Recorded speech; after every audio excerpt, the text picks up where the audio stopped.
अखण्डमण्डलाकारं व्याप्तं येन चराचरं तत्पादं दर्शितं येन तस्मै श्रीगुरवे नमः। अज्ञानतिमिरान्धस्य ज्ञानाञ्जनशलाकया चक्षुरुन्मीलितं येन तस्मै श्रीगुरवे नमः। स्थावरजङ्गमव्याप्तं येन कृष्णं जराचरं तत्पादं दर्शितं येन तस्मै श्रीगुरवे नमः। चिद्रूपेण परिव्याप्तं त्रैलोक्यं सचराचरं तत्पादं दर्शितं येन तस्मै श्रीगुरवे नमः। नागुरधिकं तत्पं नागुरधिकं तपः तत्त्वज्ञानात् परं नास्ति तस्मै श्रीगुरवे नमः। मन्नाथस्य जगन्नाथ मद्गुरुश्री जगद्गुरु मदात्मा सर्वभूतात्मा तस्मै श्रीगुरवे नमः। गुरुरादिरनादिश्च गुरुः परमदैवतं गुरुः परतरं नास्ति तस्मै श्रीगुरवे नमः। ब्रह्मानन्दं परमशिवदं केवलं ज्ञानमूर्तिं द्वन्द्वातीतं गगनसदृशं तत्त्वमस्यादिलक्ष्यम् एकमनीतं विमलमचलं सर्वोऽधिष्ठात्रिभूतं भावातीतं त्रिगुणरहितं सद्गुरुं त्वां नमामि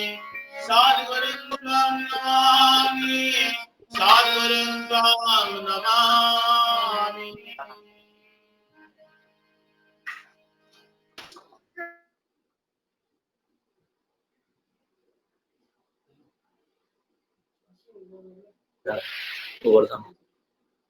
पूर्ण बेहरा भाई गोवर्धन तांको देह असुस्थ अछि तांको शरीर कामना पाई 1 मिनिट समस्त नाम करिवा।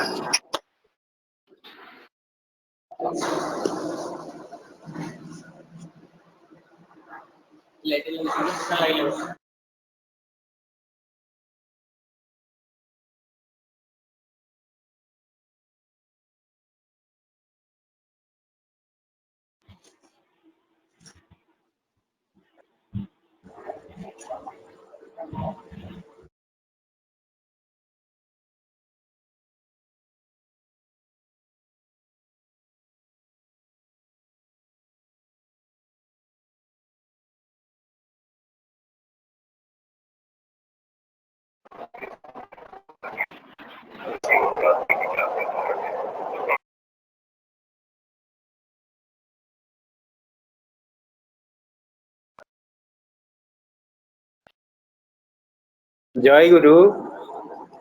वर्तमान मु आदित्य महाना भाई केशपुर अनुरोध करे सत्यानुष्ठान पाठ करिए।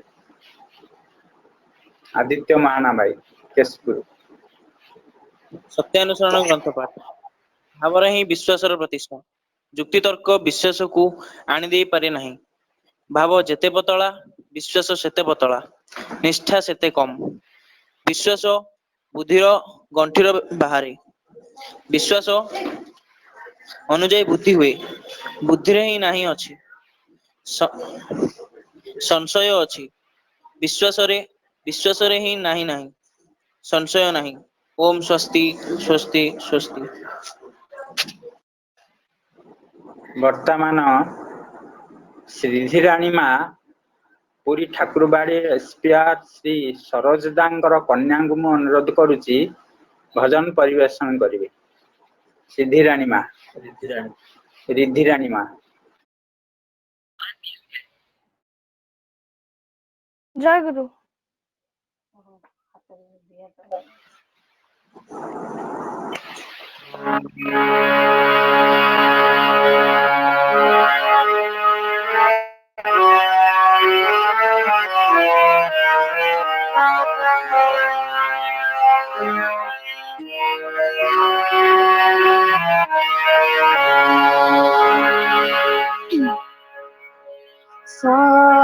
सर्वघाटारे तुम्हें विराजित अनंत सकति धरी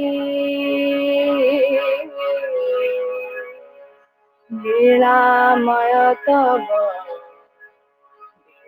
मोहन लीला लीलामय तव मोहन लीला सृजनी रे देला भरी सर्वघाटारे तुम्हें विराजित अनंत सकति धारी सर्वघाटारे तुम्हें विराजित अनंत सकति धारी लीलामय तव लीला लीलामय तव लीला सुजानी रे देना भरी सर्वघाटारे तुम्हें विराजित अनंत सकति धारी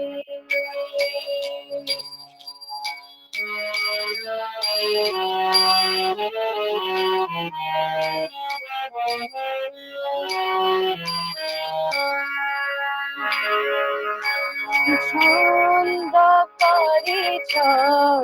नीले आनाळे ते मरुगाया गबाळे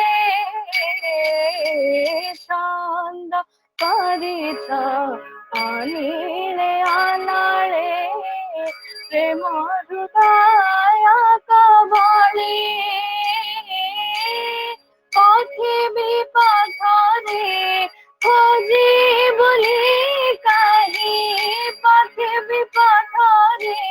खोजी बोली काही फिरी भी मो काले बळे पृथ्वी पथरे खोजी बोली काही फिरी भी मो काले बळे सिंह कोमल परस परसी लावण्यले भरी सर्वघाटारे तुम्हें विराजित अनंत सकति धारी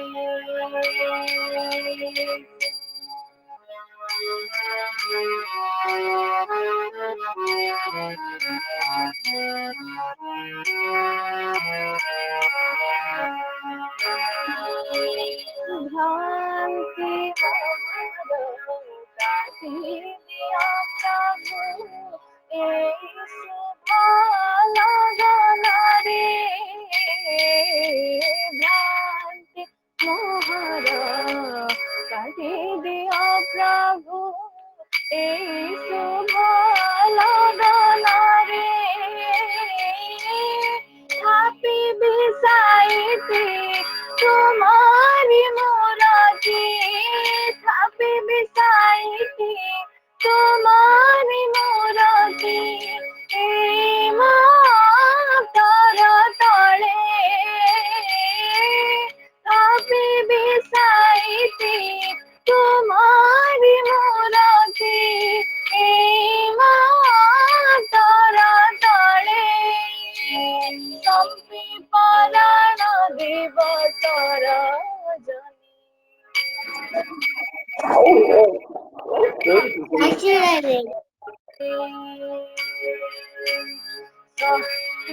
सर्वघाटारे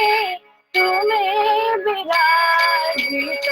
अनंत सकति धारी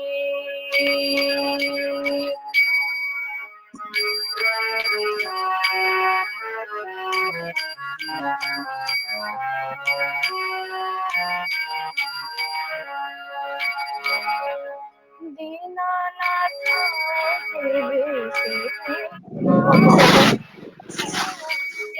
जीवन बराबे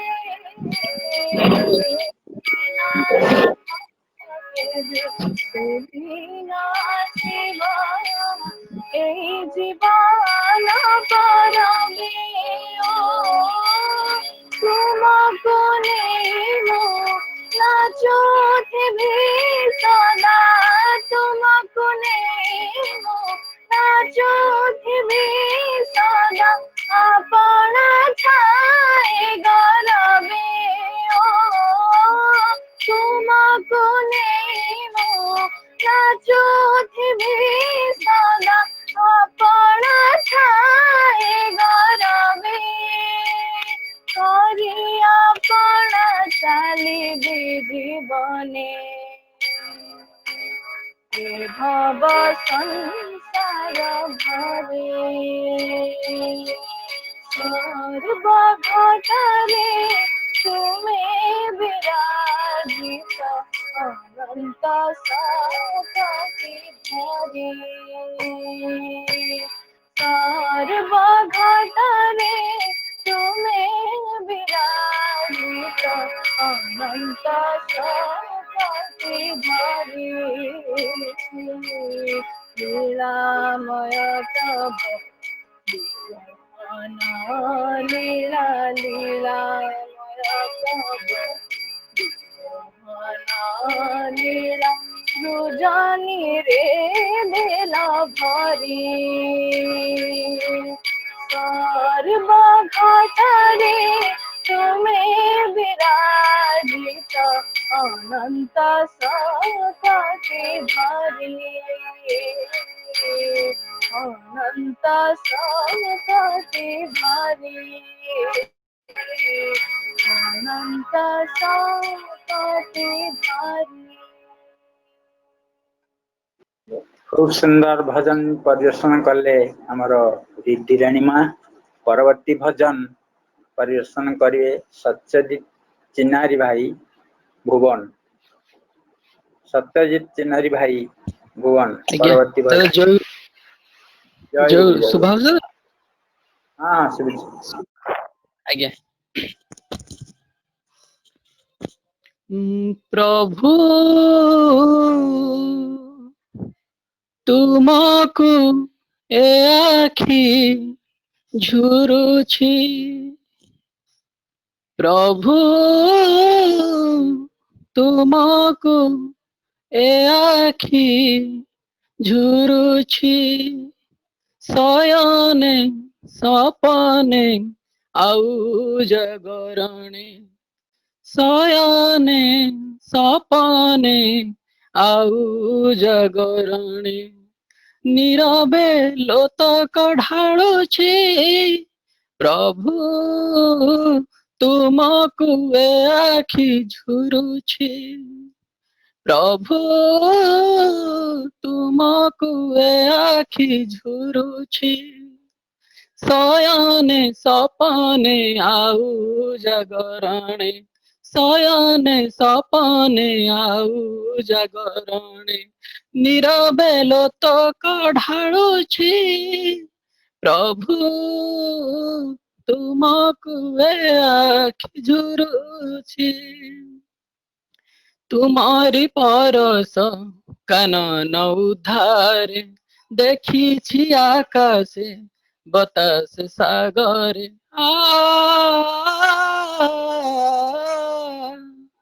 तुम्हारी परस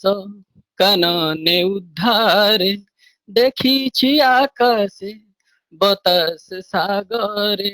सेही अपरूप स्वरूप दर्शन सेही अपरूप स्वरूप दर्शन आशारे निराश होइछि प्रभु तुमको ए आखि झुरुछि प्रभु तुमको ए आखि झुरुछि शयने सपने आउ जागरणे शयने सपने आउ जागरणे नीरवे लोतक ढाळुछि प्रभु तुमको ए आखि झुरुछि ए जगते आसी जाइअछि केते बंधु परिजन গৌরব যেতে এ জগতে আসি পাইଅଛି কেতে বন্ধু পরিজন গৌরব যেতে তুম পরি ଆଉ ନ ପାଏ କାହାକୁ ତୁମ ପରି ଆଉ ନ ପାଏ କାହାକୁ ମୋର ମରେ ଧରି ହେଉଛି ପ୍ରଭୁ ତୁମକୁ ଏ ଆଖି ଝୁରୁଛି ପ୍ରଭୁ ତୁମକୁ ଏ ଆଖି ଝୁରୁଛି ଶୟନେ ସପନେ ଆଉ ଜାଗରଣେ ଶୟନେ ସପନେ ଆଉ ଜାଗରଣେ নীরবে লোতক ঢাড়ুছি প্রভু তুমকু এ আখি ঝুরুছি হেব নাহি যেবে হে জীবনে দেখা জড়াইব যেবে বেদনার শিখা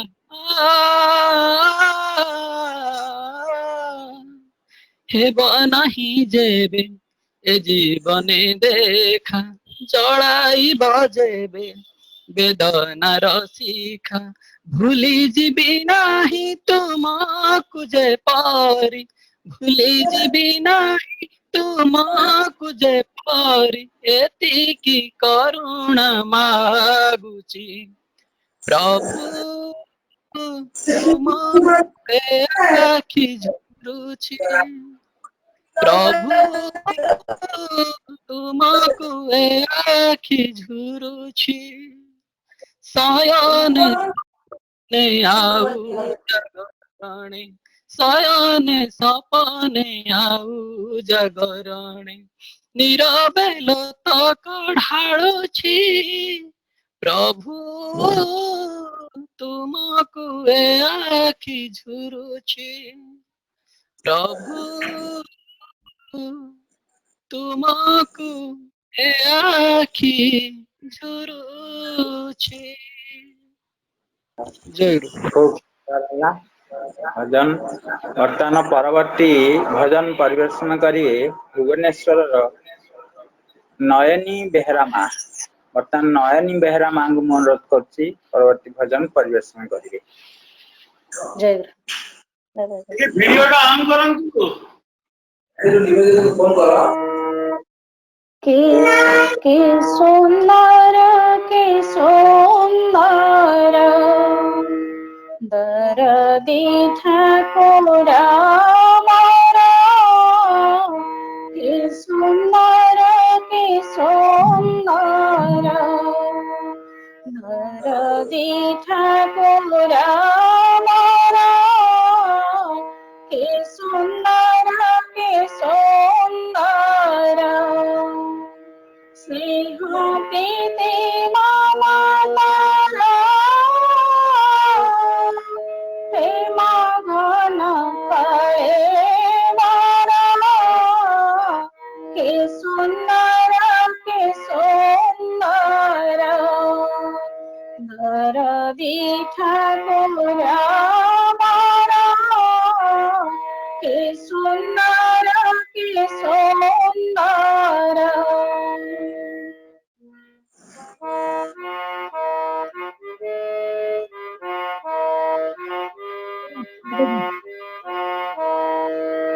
আখে মিশিয়ে আখে পরাণ মজায় লাখে ଦେଖିବାଙ୍କ ଚାହାଣି ମୋହନ ତ୍ରିଭଙ୍ଗୀ ଠାଣି ଆଖିରେ ମିଶିଲେ ଆଖି ପରାଣ ମଜାଏ ଲାଖି ଦେଖିବାଙ୍କ ଚାହାଣି মোহন ত্রিভঙ্গী ঠাড়ি নানা যমুনারে মোরা উঠে পিরতি জোয়ারা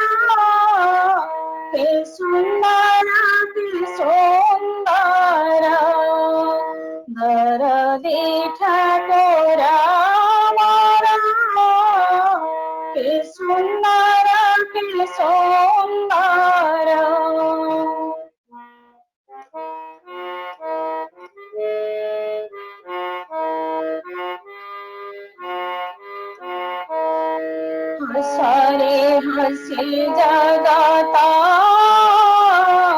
सुस्कार पलावित आनंदे मगन चित तनु मन पुलकित हसरे हसे जगता सुस्कार बलवित आनंदे मगन चित तनु मन पुलकित प्रेमानंदे विकसित हृदय कोमल कि सुंदर दरदी ठाकुर मोरा कि सुंदर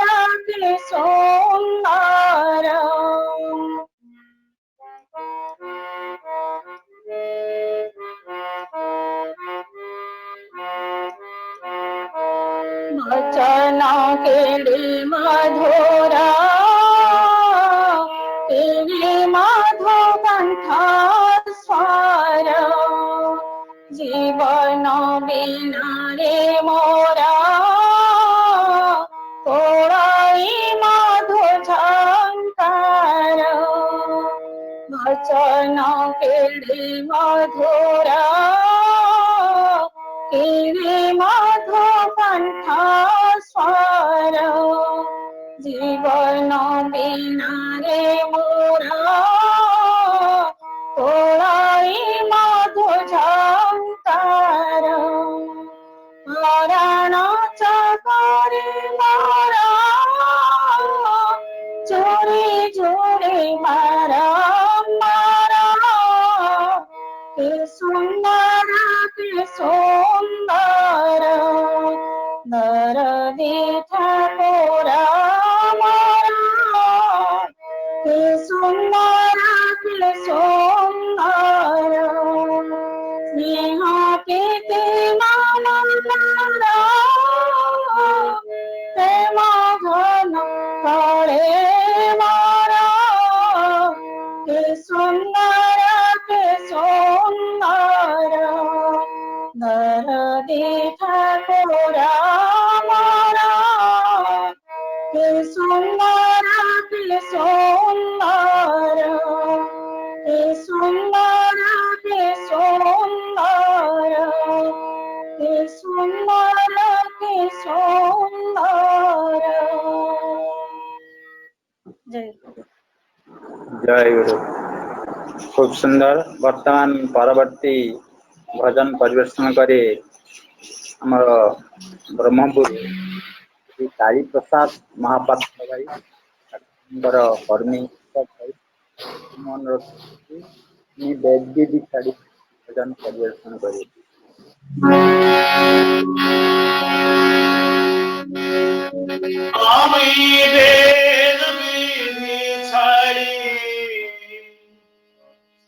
वेदना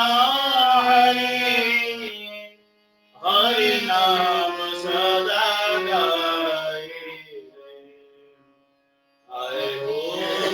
मम लख जनम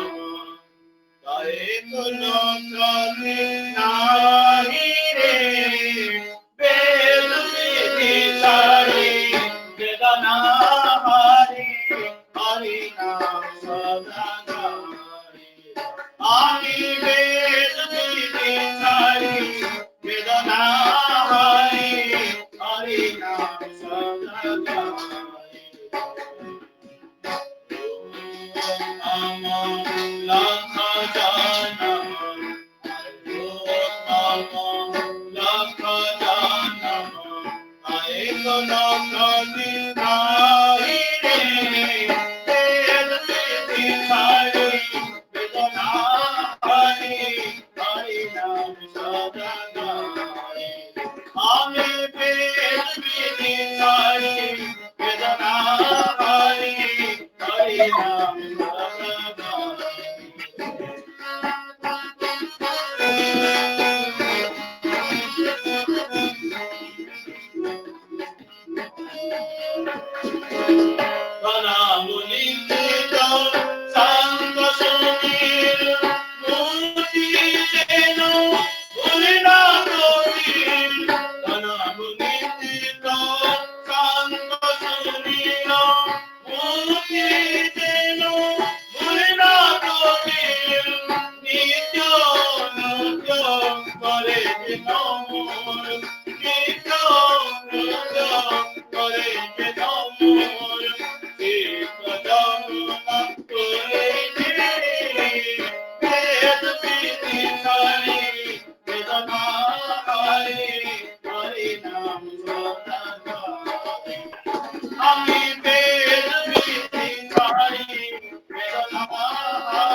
जय गुरु खूब सुंदर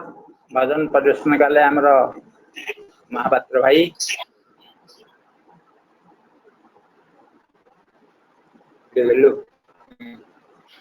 परम प्रेम श्री श्री ठाकुर, परम आराध्य जगत जननी श्री श्री वर्मा, युगाचार्य श्री श्री वर्मा, आज आचार्य देव श्री श्री दादा श्रीचरण मोर कोटि कोटि प्रणाम। सप्तम थर पर आज साप्ताहिक सत्संग तरफ आयोजित होईची। परम श्रद्धेय रंजित पंडाला एवं आमर त्रिनाथ मिस्त्री भाई, अधैर्य बाबुला भाई, जजक तथा समस्त ऑर्गेनाइजेशन सहयोग सत्संग आगे चली। उपस्थित अनुपस्थित समस्त रीतिक मंडली, कर्मी भाई तथा छोट छोट पिला माने, माँ माने समस्त मोर प्रीतिपूर्ण राह और श्री श्री ठाकुर दृष्टि रे पंचमहाजीवन जोटा कि आज टॉपिक अच्छी आदर्श विहीन जीवन दूध छड़ा माखन। तेणु श्री श्री ठाकुर को जीवन ध्येय श्रेय प्रेय करी चली पंचमहाजीवन सुंदर एवं सारस होई उठे। व्यक्ति जीवन, दाम्पत्य जीवन, पारिवारिक जीवन, सामाजिक जीवन और राष्ट्र जीवन केमिति सहज सरल मधुमय होई उठिबो सेई कथा श्री श्री ठाकुरंकर 81 वर्ष लीला भितर निज आचरण रे करिकी देखाई देइछन्ति। वर्तमान आचार्य देवंकर एई आचार्य परिवार भितर मध्य सेई धारा फुटी उठी। एई पंच महाजीवन उद्देश्य श्री ठाकुरंकर भावदर्श आलोचना करिबा पई आम गहन रे आज उपस्थित रहिछन्ति सुवक्ता प्रोफेसर डॉक्टर श्री हरप्रसाद साहू दादा, जे कि Ravenshaw university, Ravenshaw college university तथा यूनिवर्सिटी कॉलेज रो अध्यक्षता सह बॉटनी सब्जेक्ट रे रिसर्च करी सुनाम अर्जन करिछन्ति एवं देश विदेश रे श्री श्री ठाकुरंकर भावदर्श प्रचार करी आछन्ति। दादा को मु अनुरोध करी रखुची से तांकरी आलोचना आरंभ करिवे। गतिर्भर्ता प्रभु प्रेस्त ईश्वर पुरुषोत्तम आब्रह्म स्तंभभूत सद्गुरु स्तंग नमस्तुते। परम दयाल श्री श्री ठाकुर, परम आराध्या श्री श्री बड़मा, परम पूज्यपाद श्री श्री बड़दा, प्रधानाचार्य देव श्री श्री दादा, पूज्यपाद बाबायु एवं ठाकुर प्रिय समस्त श्री चरण तले मोर कोटि कोटि प्रणाम। आज सत्संग उपस्थित समस्त कर्मी मान को मोर जय गुरु प्रणाम एवं गुरु भाई मान को मोर जय गुरु। मोर सौभाग्य आज बहुत दिन परे आपण मानकर खलिकोट सत्संग अनुकूल्य अनुष्ठित सांध्य वर्चुअल सत्संग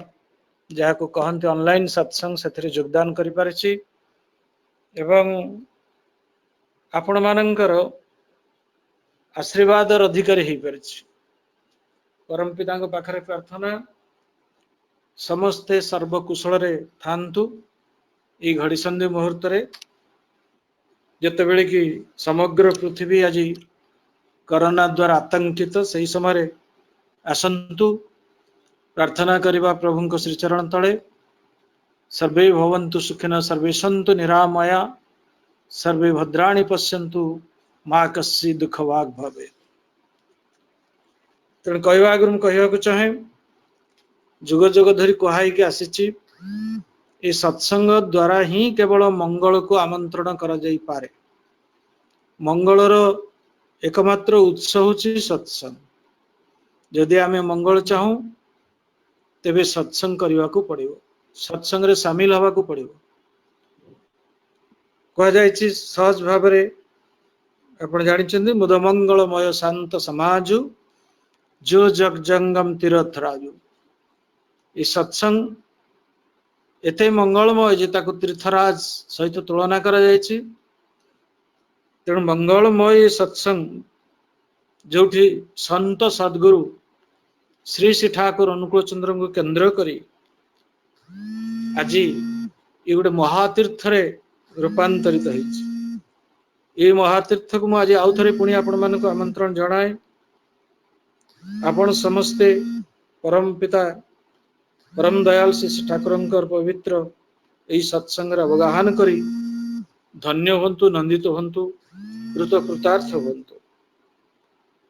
आज ये करुणा रोगग्रस्त सभ्यता को प्रभु रक्षा करंतु यही प्रार्थना आज आम समस्ते सत्संग करवा श्री श्री ठाकुरंकर श्री चरण तले। ए सभ्यतार गोटे बड़ रोग होची जे यार कहीं सत्य जमिति कहीं केंद्र नहांती केंद्रच्युत है विकेंद्रिक है ये सभ्यता वर्तमान चलुची जो आज खंड विखंडित विच्छिन्न छरकार खिंचिन है ये सभ्यता विनाश दिग। तो ये परिप्रेक्षी में कहवाक चाहे केंद्रहारा ये सभ्यता सते जमिति कथार अच्छी इंग्रेजी पोएम गोटे पढ़ी things fall apart the centre can not hold mere anarchy is lodged upon the world। आपण जानि चाଳ छपर घर कि एजबेस्टस घर रे गोटे कड़ी बोली थाए सेंट्रल बीम से बीम को केंद्र करी अन्य समस्त जो ब्रांच गुड़ाक थाए जो घरटा ठीक है रही था किंतु आज से जदि बीमलेस हो जाए से घरटा भुसड़ी पड़े खिनभिन हो जाए सरकार हो जाए। ठीक सेमिति ये सभ्यता रूपक सौध यार गोटे सेंट्रल बीम अच्छी परी मन हुए ना जो आज से सारखार हवा को जाऊँ। तो कहवा चाहे आम सब बड़े मुहूर्त जो आसे ईश्वर को डाकू ईश्वर कृपा भिक्षा करू किए अच्छा आमको बंचा। श्री श्री ठाकुर अनुकूल चंद्र को पचरा गला जे ईश्वर कृपा तो अच्छी कृपा तो हम ठाकुर कहते कृपा तो अच्छी सब बड़े समस्त उपरे एतरे किसी भाविबार नहीं समस्ते रक्षा समस्त को से रक्षा करने को चाहते किंतु दुर्भाग्यर कथा केते जन हाथ बढ़ाई सहित केते जन आड़ू हाथ बढ़ाई अर्थात सहित केते जन युक्त होती हाथ बढ़ाइले सीना से धरिवे युक्त हेले सीना से रक्षा करेंगे। तो ये कहवा चाहे ईश्वर कृपा लाभ करने आमको तो करने को हम क्रू प्लस पाइबा पा धातु और क्रू धातु अर्थात आग करवा कले तापरे पाइबा केंद्र पुरुषों सह युक्त हुई कर्म ज्ञान टाक आमको शिखा को हम करवा ज्ञान ये करवा ज्ञान बा कर्म ज्ञान शिक्षा करिकी चलिले तांकर कृपा लाभ करू आमे शेष रे। तेणु प्रथम है सहित युक्त हवा कर्म ज्ञान टा जानी नवा एवं आगे जीवा ता द्वारा ऑटोमेटिकली तांकर कृपा आमे लाभ करि परिबा। आकर्षण करिले आई मीन आकर्षण न करिले कर्षण टा केमते हम ठाकुर जन को प्रश्नर उत्तर से कहउछन जे जदि आकर्षण न थाए कर्षण केमती करवा। कर्षण माने जेमती चाषीटा कर्षण करे कर्षण करके तापरे सेथरे फसल उत्पादन करे सेमती जीवन रे कहा प्रति गोटे आकर्षण थिबा दरकार एवं से आकर्षण जते आमे चली जाऊ से चली जावा भीतर दे कर्षणटा हुए अर्थात कार्यटा ठीक भाव में हुए।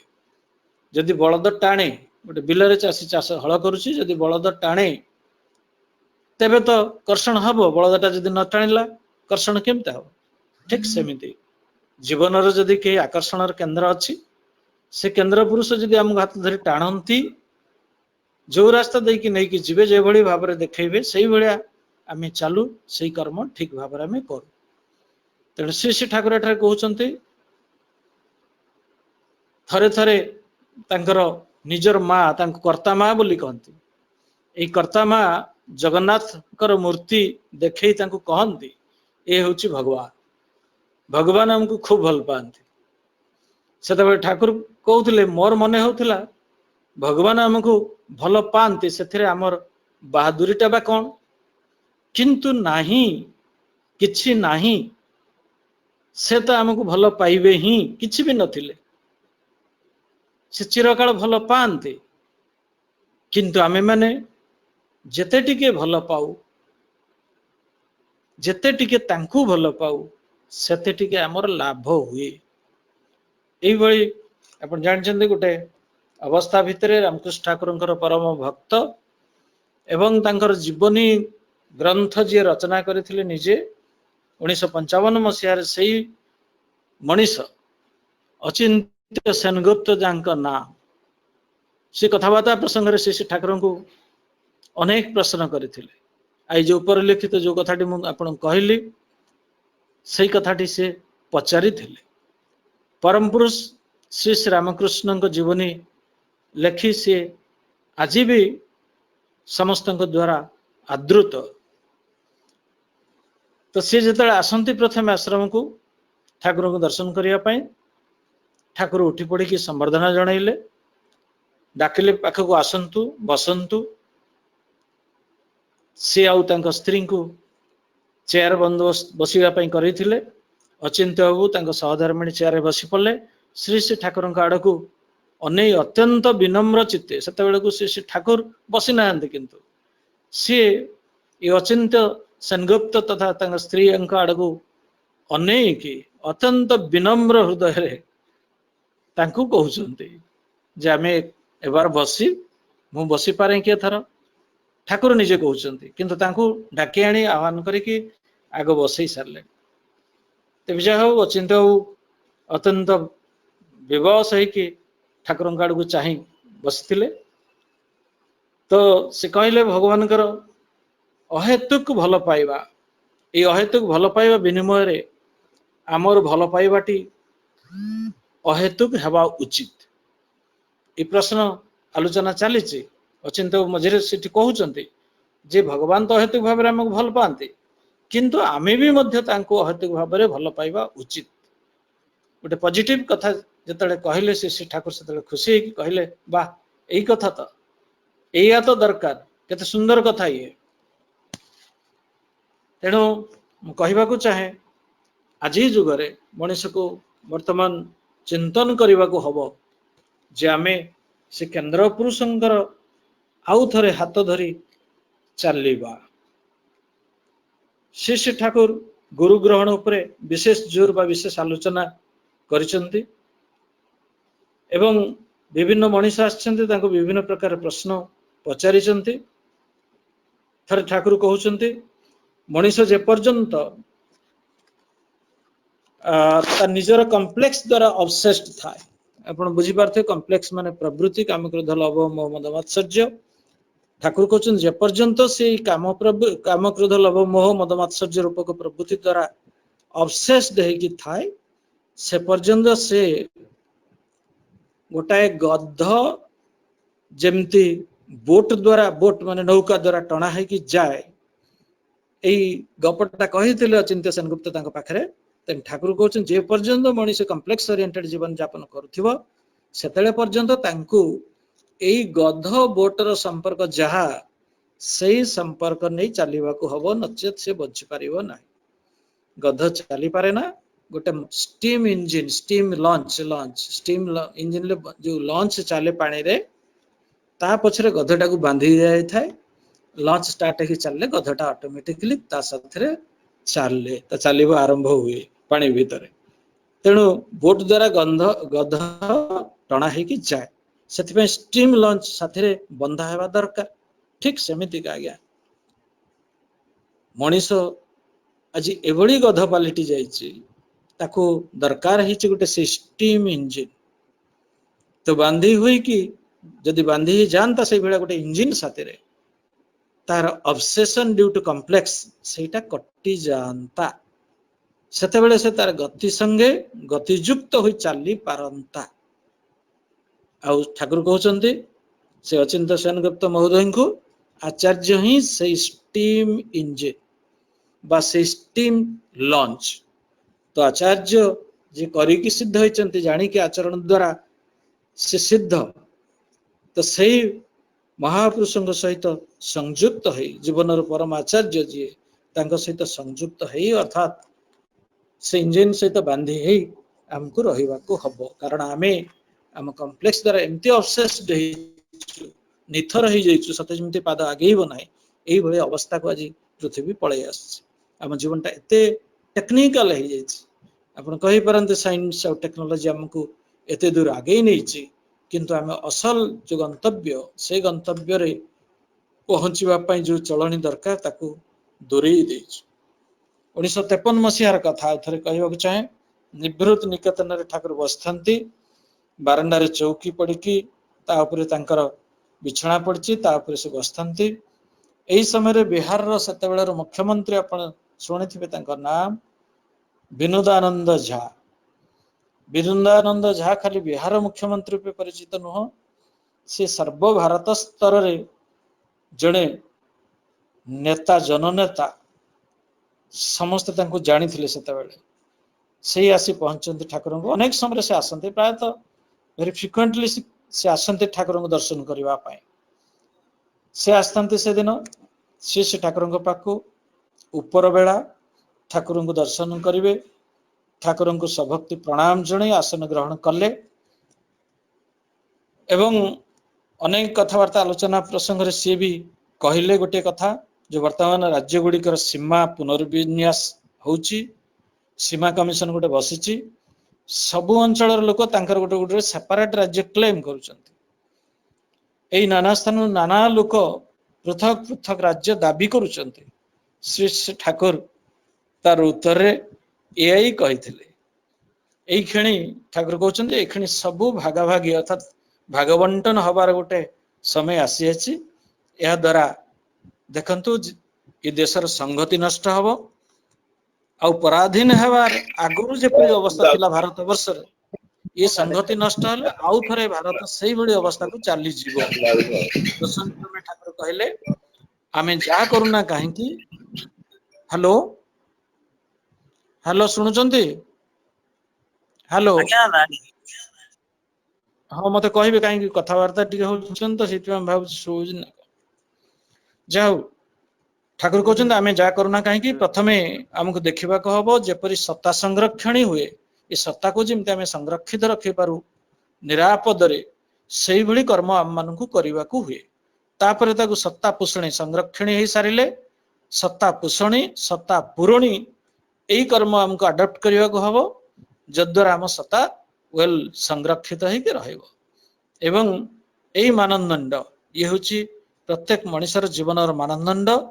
ता व्यक्ति जीवन रे भी जेपरी राष्ट्रीय जीवन रे मध्य सेहीपरी अर्थात प्रत्येकटा सत्ता संरक्षित हो यही कथा ठाकुर से दिन विनोदानंद झा महोदय को कही थिले तो ये आपण जो टॉपिक आज रखिले मु कहबाकू चाहे व्यक्तिगत जीवन नंबर 1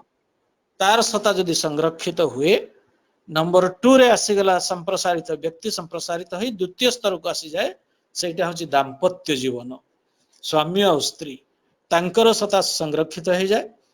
एवं दाम्पत्य जीवन को नहीं जेते बेले पिला छुआ घरे गुरुजन इत्यादि आसंती तांको नहीं जो परिवार जीवन सृष्टि हुए से परिवार जीवन मध्य सत्ता संरक्षित हुए एवं परिवार जीवन को नहीं आपण माने जानिचंती गुड़िए परिवार को नहीं गोटे समाज गठित हुए अर्थात सामाजिक जीवन मध्य सेतेबेले निरापद हो उठे आ सामाजिक जीवन को केंद्र करी आमर राष्ट्रीय जीवन तेणु कहवाक चाहे श्री ठाकुर से दिन तांको विनोदानंद झा पाखरे एक कथा कहबार उद्देश्य थिला जे प्रत्येकटी व्यक्तिर सत्ता संरक्षित जदि हुए यही भाया प्लान आम आडप्ट करू प्रत्येकटा व्यक्ति देश रे सेतेबेले आमर पंच महाजीवन निरापद रहे व्यक्ति जीवन दाम्पत्य जीवन परिवार जीवन सामाजिक जीवन एवं राष्ट्रीय जीवन ये सबु जीवन रे आमे फुलफिल्ड हो पंच महाजीवन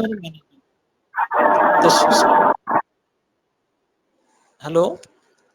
श्री श्री ठाकुर এইଭଳି ଗୁରୁତ୍ୱ ଦେଇଛନ୍ତି ଯେତେବେଳେ ଆସିଛନ୍ତି Deshbandhu Chittaranjan Das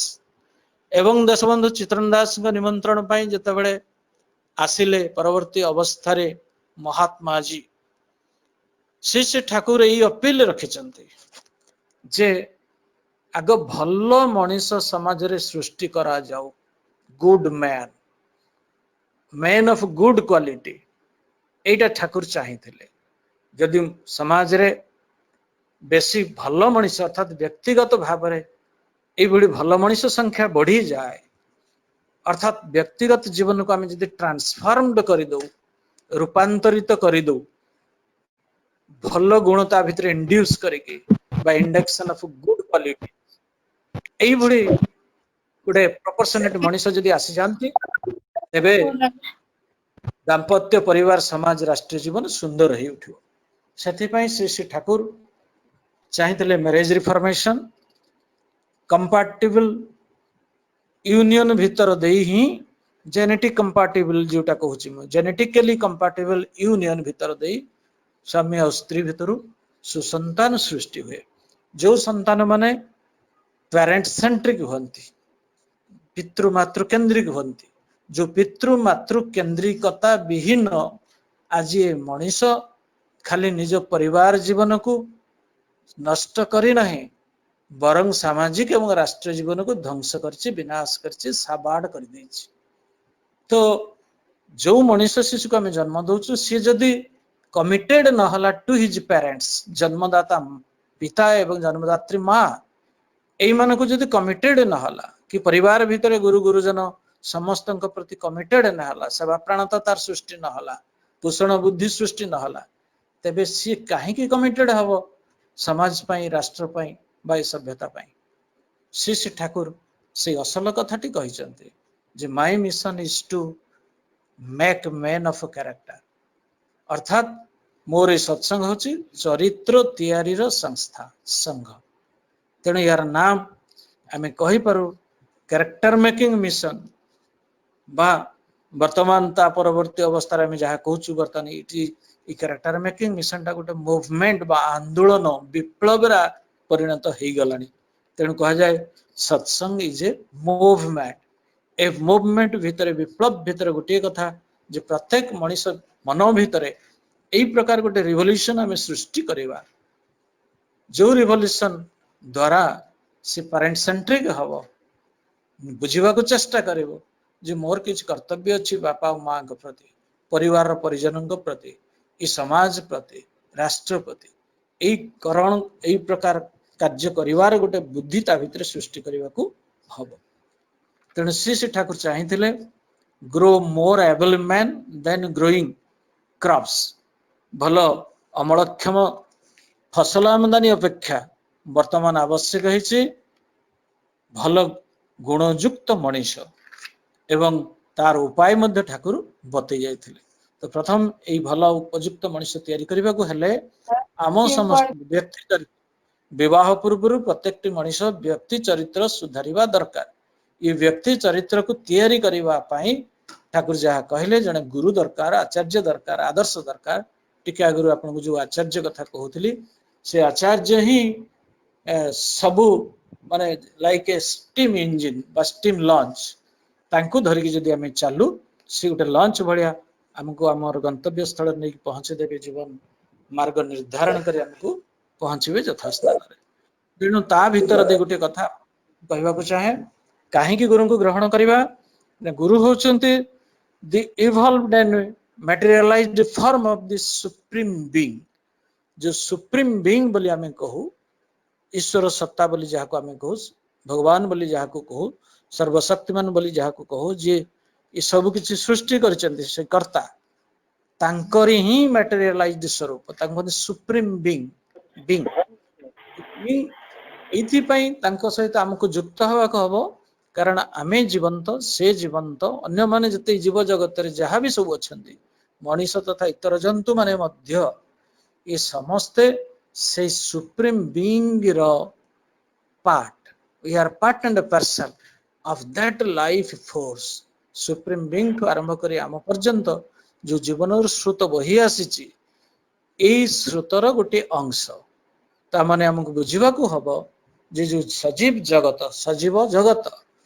the animate universe जहाँ कहूँ we are part of that life force that animates the universe ଆଉ ସେଇ କେନ୍ଦ୍ର ପୁରୁଷ ଯିଏ ଆଇଡିଆଲ ଯିଏ ଗୁରୁ ଯିଏ ସିଏ ହଉଛନ୍ତି ସେଇ ସୁପ୍ରିମ ବିଙ୍ଗ। ଆମର ଭାଗ୍ୟ ଯେ ଶ୍ରୀ ଶ୍ରୀ ଠାକୁର ଅନୁକୂଳ ଚନ୍ଦ୍ର ସେଇ ସୁପ୍ରିମ ବିଙ୍ଗ ଯାହାଙ୍କ ଭିତରେ ଏ ସାରାଟା ଆନିମେଟ ୟୁନିଭର୍ସ ବୋଲି ଯାହାକୁ ଆମେ କହୁ ସଜୀବ ଜଗତ ଯାହାଙ୍କ ସହିତ ଉତପ୍ରୋତ ଭାବେ ଜଡ଼ିତ ସେ ଜାଣନ୍ତି ସମସ୍ତଙ୍କୁ ସମସ୍ତେ ତାଙ୍କ ଭିତରେ ଥାଆନ୍ତି। ତେବେ ଯେତେବେଳେ କିନ୍ତୁ ଆମେ ଖାଲି ଯୁକ୍ତ ହେଇନୁ କହିଲି ଷ୍ଟିମ ଇଞ୍ଜିନ ସେ ତାଙ୍କ ସହିତ ଆମକୁ ଧରିକି ଚାଲି ବାନ୍ଧି ଦେବାକୁ ହବ। ଏଇ ବାନ୍ଧି ଦେବା ପ୍ରକ୍ରିୟାଟା ହଉଛି ଯେମିତି ଇଞ୍ଜିନ ସହିତ ବାନ୍ଧି ହେଲେ ଗଧଟା ଅଟୋମେଟିକାଲି ସେ ନିଥର ହେଇକି ପଡିଛି ସେ ଟାଣି ହେଇକି ଯାଏ ଠିକ ସେମିତି ଆମେ ବାନ୍ଧି ହେଇଗଲେ ତାଙ୍କ ସହିତ ବାନ୍ଧି ହବା ମାନେ ଲିଗେଡ ହବା। ଲିଗେଡ ମାନେ ଆମର ଜୀବନର ଆକୃତିଟାକୁ ଆଦିମ ଆକୃତିଟାକୁ ଜୈବ ଆକୃତିଟାକୁ ଆମକୁ ତାଙ୍କ ସହିତ ଯୁକ୍ତ କରିଦେବାକୁ ହବ। ଏଇ ଯୁକ୍ତ କରିବାର ଗୋଟେ ଫର୍ମୁଲା ନେଇକି ସେ ଆସିଥାନ୍ତି। ଏ ଫର୍ମୁଲାଟା ହଉଛି ସତ୍ ଦୀକ୍ଷା। ସତ୍ ଦୀକ୍ଷା ରୂପକ ଫର୍ମୁଲାରେ ଆମେ ତାଙ୍କ ସହିତ ଯୁକ୍ତ ହେଇଯାଉ ଆଟାଚଡ ହେଇଯାଉ ଲିଗେଡ ହେଇଯାଉ ବାନ୍ଧି ଯାଉ ଏବଂ ଆମକୁ ଦିଆଯାଇଥାଏ ଗୋଟେ ନାମ ଯୋଉଟାକୁ ଆମେ ସତ୍ ନାମ ବୋଲି କହୁ ସତ୍ୟ ନାମ ବୋଲି କହୁ ବା ତାକୁ ଆମେ କହିପାରିବୁ ହୋଲି ନେମ ଇଂରେଜୀରେ କହୁ ପବିତ୍ର ନାମ। ତ ସେଇ ହୋଲି ନେମ କଥା କହିବାକୁ ଚାହେଁ ଯାହାର ରୁଟ ହଉଛି ହୋଲ ଅର୍ଥାତ୍ ସମଗ୍ରତା WHOLE ଅର୍ଥାତ୍ ଯିଏ ସମଗ୍ର ଜୀବ ଜଗତ ସଜୀବ ନିର୍ଜୀବ ଜଗତ ସହିତ ଯୁକ୍ତ ସେଇ ହୋଲନେସ ସେଇ ହୋଲନେସ ଯାହାଙ୍କ ଭିତରେ ଆମେ ଦେଖୁ କି ସେ ନା ସେଇ ହୋଲନେସ ନିଏ ଯେତେବେଳେ ଜନ୍ମ ନିଅନ୍ତି ମଣିଷ ରୂପରେ ସେଇ ହୋଲନେସ ଯିଏ ତାଙ୍କ ସହିତ ଯୁକ୍ତ ହେଇଗଲେ ଥ୍ରୁ ଦ୍ୟାଟ ହୋଲି ନେମ ଆମେ ଏ ସମଗ୍ର ଜଗତ ସହିତ ସଜୀବ ଜଗତ ସହିତ ଗୋଟେ କନେକ୍ଟେଡ ହେଇଯାଉ। ଶ୍ରୀ ଶ୍ରୀ ଠାକୁର କହୁଛନ୍ତି ଏ ସତନାମ ଜପ କଲେ ମନନ କଲେ ଧ୍ୟାନ କଲେ ନିଷ୍ଠାର ସହ ତାଙ୍କ ସହିତ ଯୁକ୍ତ ରହିକି ମଣିଷ ଭିତରେ ସୃଷ୍ଟି ହୁଏ ଗୋଟେ ଦୟା ଭାବ ବା ଲଭ ଆମେ କହିପାରିବା ପ୍ରେମ ଭାବ। କାରଣ ସେ ଯେତେବେଳେ ଲାଇଫ ଫୋର୍ସ ସହିତ ଯୁକ୍ତ ହେଇଯାଏ ସେ ବୁଝିଯିବ ଏ ଜୀବନଟା ଗୋଟେ ମେଣ୍ଢା ଭିତରେ ଯାହା ହାତୀ ଭିତରେ ଯାହା ଓଟଟା ଭିତରେ ଯାହା ସେ ଘୋଡାଟା ଭିତରେ ମଧ୍ୟ ସେଇଆ ଗୋଟେ ପିପିଲିକା ଭିତରେ ବି ସେଇଆ ଗୋଟେ ଉଇ ମାଙ୍କଡ ଇତ୍ୟାଦି ମୂଷା ଭିତରେ ବି ସେଇଆ ଅର୍ଥାତ୍ ସମସ୍ତଙ୍କ ଜୀବନ ସେଇ ଗୋଟିଏ ସ୍ରୋତରୁ ତିଆରି ଆମେ ସେଇ ସ୍ରୋତରୁ ତିଆରି ସେତେବେଳେ ସମସ୍ତ ସଜୀବ ଜଗତ ପ୍ରତି ଗୋଟେ ଭଲ ପାଇବା ସୃଷ୍ଟି ହୁଏ ପ୍ରେମ ସୃଷ୍ଟି ହୁଏ ଯୋଉଟାକୁ ଆମେ ଲଭ ବୋଲି କହୁ। ଯେହେତୁ ପରମ ପୁରୁଷଙ୍କ ଭିତରେ ଆମେ ଦେଖୁ ଶ୍ରୀ ଠାକୁରଙ୍କ ଭିତରେ ସମସ୍ତଙ୍କ ପ୍ରତି ପ୍ରେମ ଥିଲା ଯୋଉ ପ୍ରେମ ତାଙ୍କର ଦିବ୍ୟ ଜୀବନଟା ଏମିତି ଥିଲା ଆପଣ କହିବେ ସେ କେମିତି ରାଷ୍ଟ୍ରୀୟ ଜୀବନ ବା ତାଙ୍କର ସାମାଜିକ ଜୀବନଟା ଏମିତି କେମିତି ହେଇପାରିଲା କାହାକୁ ସେ ଭଲ ନ ପାଇ କାହାକୁ ରହି ପାରୁନଥିଲେ କାହାକୁ ଦୂରେଇ ଦେଇ ପାରୁନଥିଲେ ନିହାତି ଅଛୁଆଁ ହେଇଥାଉ ନିହାତି କଦର୍ଯ୍ୟ ଲୋକଟେ ହେଇଥାଉ ନିହାତି ଅମଣିଷଟି ବି ହେଇଥାଉ ସେ କାହାକୁ ବି ଦୂରେଇ ପାରୁନଥିଲେ ସମସ୍ତଙ୍କ ସହିତ ସେ ପ୍ରେମ ଭାଲବାସାରେ ଥିଲେ। ଆପଣ ମାନେ ଜାଣିଛନ୍ତି ଥରେ ଶ୍ରୀ ଠାକୁରଙ୍କୁ ଜୀବନ ମାରିଦେବା ପାଇଁ ବି ଗୋଟେ ଷଡଯନ୍ତ୍ର ହେଇଥିଲା ଏବଂ ଜଣେ ବ୍ରାହ୍ମଣ ପିଲା ତା ସହିତ ସେ ଷଡଯନ୍ତ୍ରକାରୀ ଅସଲ ଯିଏ ସେଣ୍ଟର ତା ସହିତ ବି ସେ ସମ୍ପର୍କ ରଖିଥିଲା ଚଲାକିରି ସେ ତାକୁ ସେ ବ୍ରାହ୍ମଣ ପିଲାକୁ ଠାକୁରଙ୍କ ପାଖକୁ ଥରେ ପଠେଇଥିଲା ଏବଂ ଇଏ ଆସିକି ଠାକୁରଙ୍କ ପାଖରେ ଯୋଉ ବ୍ୟବହାର ଦେଖେ ସେ ତ ଆଶ୍ଚର୍ଯ୍ୟଚକିତ ହେଇଯାଇଥିଲା ତଥାପି ସେ କହୁଛି ଠାକୁର ଯେ ଆପଣଙ୍କୁ ମାରିବା ପାଇଁ ଗୋଟେ ଏମିତି ଚକ୍ରାନ୍ତ ହେଇଛି ଇତ୍ୟାଦି ଇତ୍ୟାଦି କହୁଛି। ତେଣୁ ଶ୍ରୀ ଶ୍ରୀ ଠାକୁର ସେତେବେଳେ ଦି ଜଣ ବସି କଥାବାର୍ତ୍ତା ହଉଛନ୍ତି ଶ୍ରୀ ଶ୍ରୀ ଠାକୁର ସେ ବ୍ରାହ୍ମଣ ପିଲା କହୁଛନ୍ତି କାହିଁକି ମାରିବେ କଣ କରିବ ସବୁ ବିଭିନ୍ନ କଥା ସେ କହିଦେଲା ତ ଠାକୁର କହୁଛନ୍ତି ଠିକ ଅଛି ଏଠି ବର୍ତ୍ତମାନ ତ କେହି ନାହିଁ ତମେ ଆଉ ମୁଁ ଏକାନ୍ତ ଏଠି ମତେ ମାରିଦିଅ ବେଶ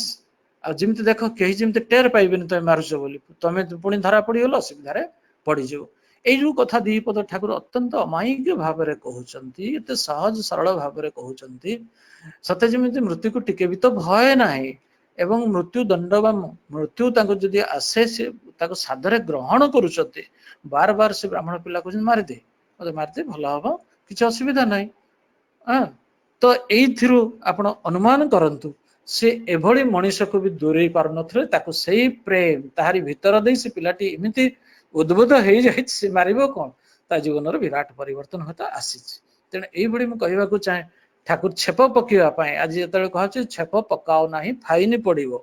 ସେତେବେଳେ ଠାକୁରଙ୍କୁ ଆମେ ସେ ଯୁଗରେ ଦେଖୁଥିଲୁ। ଛେପ ପକେଇବାକୁ ହେଲେ ସେ ଗୋଟେ ନିର୍ଦ୍ଦିଷ୍ଟ ନିରାପଦ ଜାଗା ଖୋଜୁଥିଲେ, ନିଜେ ଓହ୍ଲେଇ ଯାଉଥିଲେ ଗାଡିରେ, ରାସ୍ତାରେ ଯାଉଛନ୍ତି, ଛେପ ପକେଇବାକୁ ଆବଶ୍ୟକ ପଡିଲା, ଗାଡି ରୋକିଲା, ଓହ୍ଲେଇ ଯାଇକି ଗଲେ, ଏପଟେ ସେପଟେ ଜାଗା ଖୋଜିଲେ ରାସ୍ତା ଉପରେ, ଶେଷରେ ନ ପାଇ ତଳକୁ ବିଲକୁ ଓହ୍ଲେଇଲେ, ବିଲରେ ବୋଧ ହୁଏ ଗୋଟେ ନିରାପଦ ଜାଗା ପାଇଲେ, ଯୋଉଠିକି ମୁହଁ ଲଗେଇକି ଥୁ କରିକି ଆସିଲେ ମାଟି ସହିତ। କିନ୍ତୁ ଆମେ ଆଜି ଗାଡିରେ ଥାଇକି ଥୁ କରିଦଉଛୁ, ଘରେ ଥାଇକି ଥୁ କରିଦଉଛୁ, ଗୋଟେ ଜାଗାରେ ବସିକି ଆଉ ଗୋଟେ ଜାଗାକୁ ଥୁ କରିଦଉଛୁ। ଆଜି କରୋନା ଆକ୍ରାନ୍ତ ହେଲେ ବୋଲି ଆଜି ଆମକୁ ଏ କଥା ଚିନ୍ତା କରିବାକୁ ପଡୁଛି, ନା ଆଉ ଥୁ କରିବା ନାହିଁ, କରିଲେ ଫାଇନ ପଡିବ ଇତ୍ୟାଦି ଇତ୍ୟାଦି କଥା ଆସୁଛି। ତ କୋଉ ଯୁଗରେ ସେ ଠାକୁର ସେତେବେଳେ ସେ କହୁଥିଲେ, କହିଲେ ମୁଁ ଏଇଥିପାଇଁ ପକଉଛି, ଏଇଥିପାଇଁ ଖୋଜୁଥିଲି ଜାଗା ପକେଇବା ପାଇଁ। ଯେତେବେଳେ ପ୍ରଶ୍ନ କରାଗଲା ତାଙ୍କୁ, ଠାକୁର ଛେପଟା ପକେଇବା ପାଇଁ ଏତେ ସମୟ କାହିଁକି ନେଲେ, କାହିଁକି ଯାଉଥିଲେ? ତ ଠାକୁର କହିଲେ ଦେଖ, ମୋ ଛେପରେ ଯୋଉ ବିଷାକ୍ତ ଜୀବାଣୁ ସବୁ ଅଛି, ମିଲିୟନ୍ସ ଏଣ୍ଡ ମିଲିୟନ୍ସ,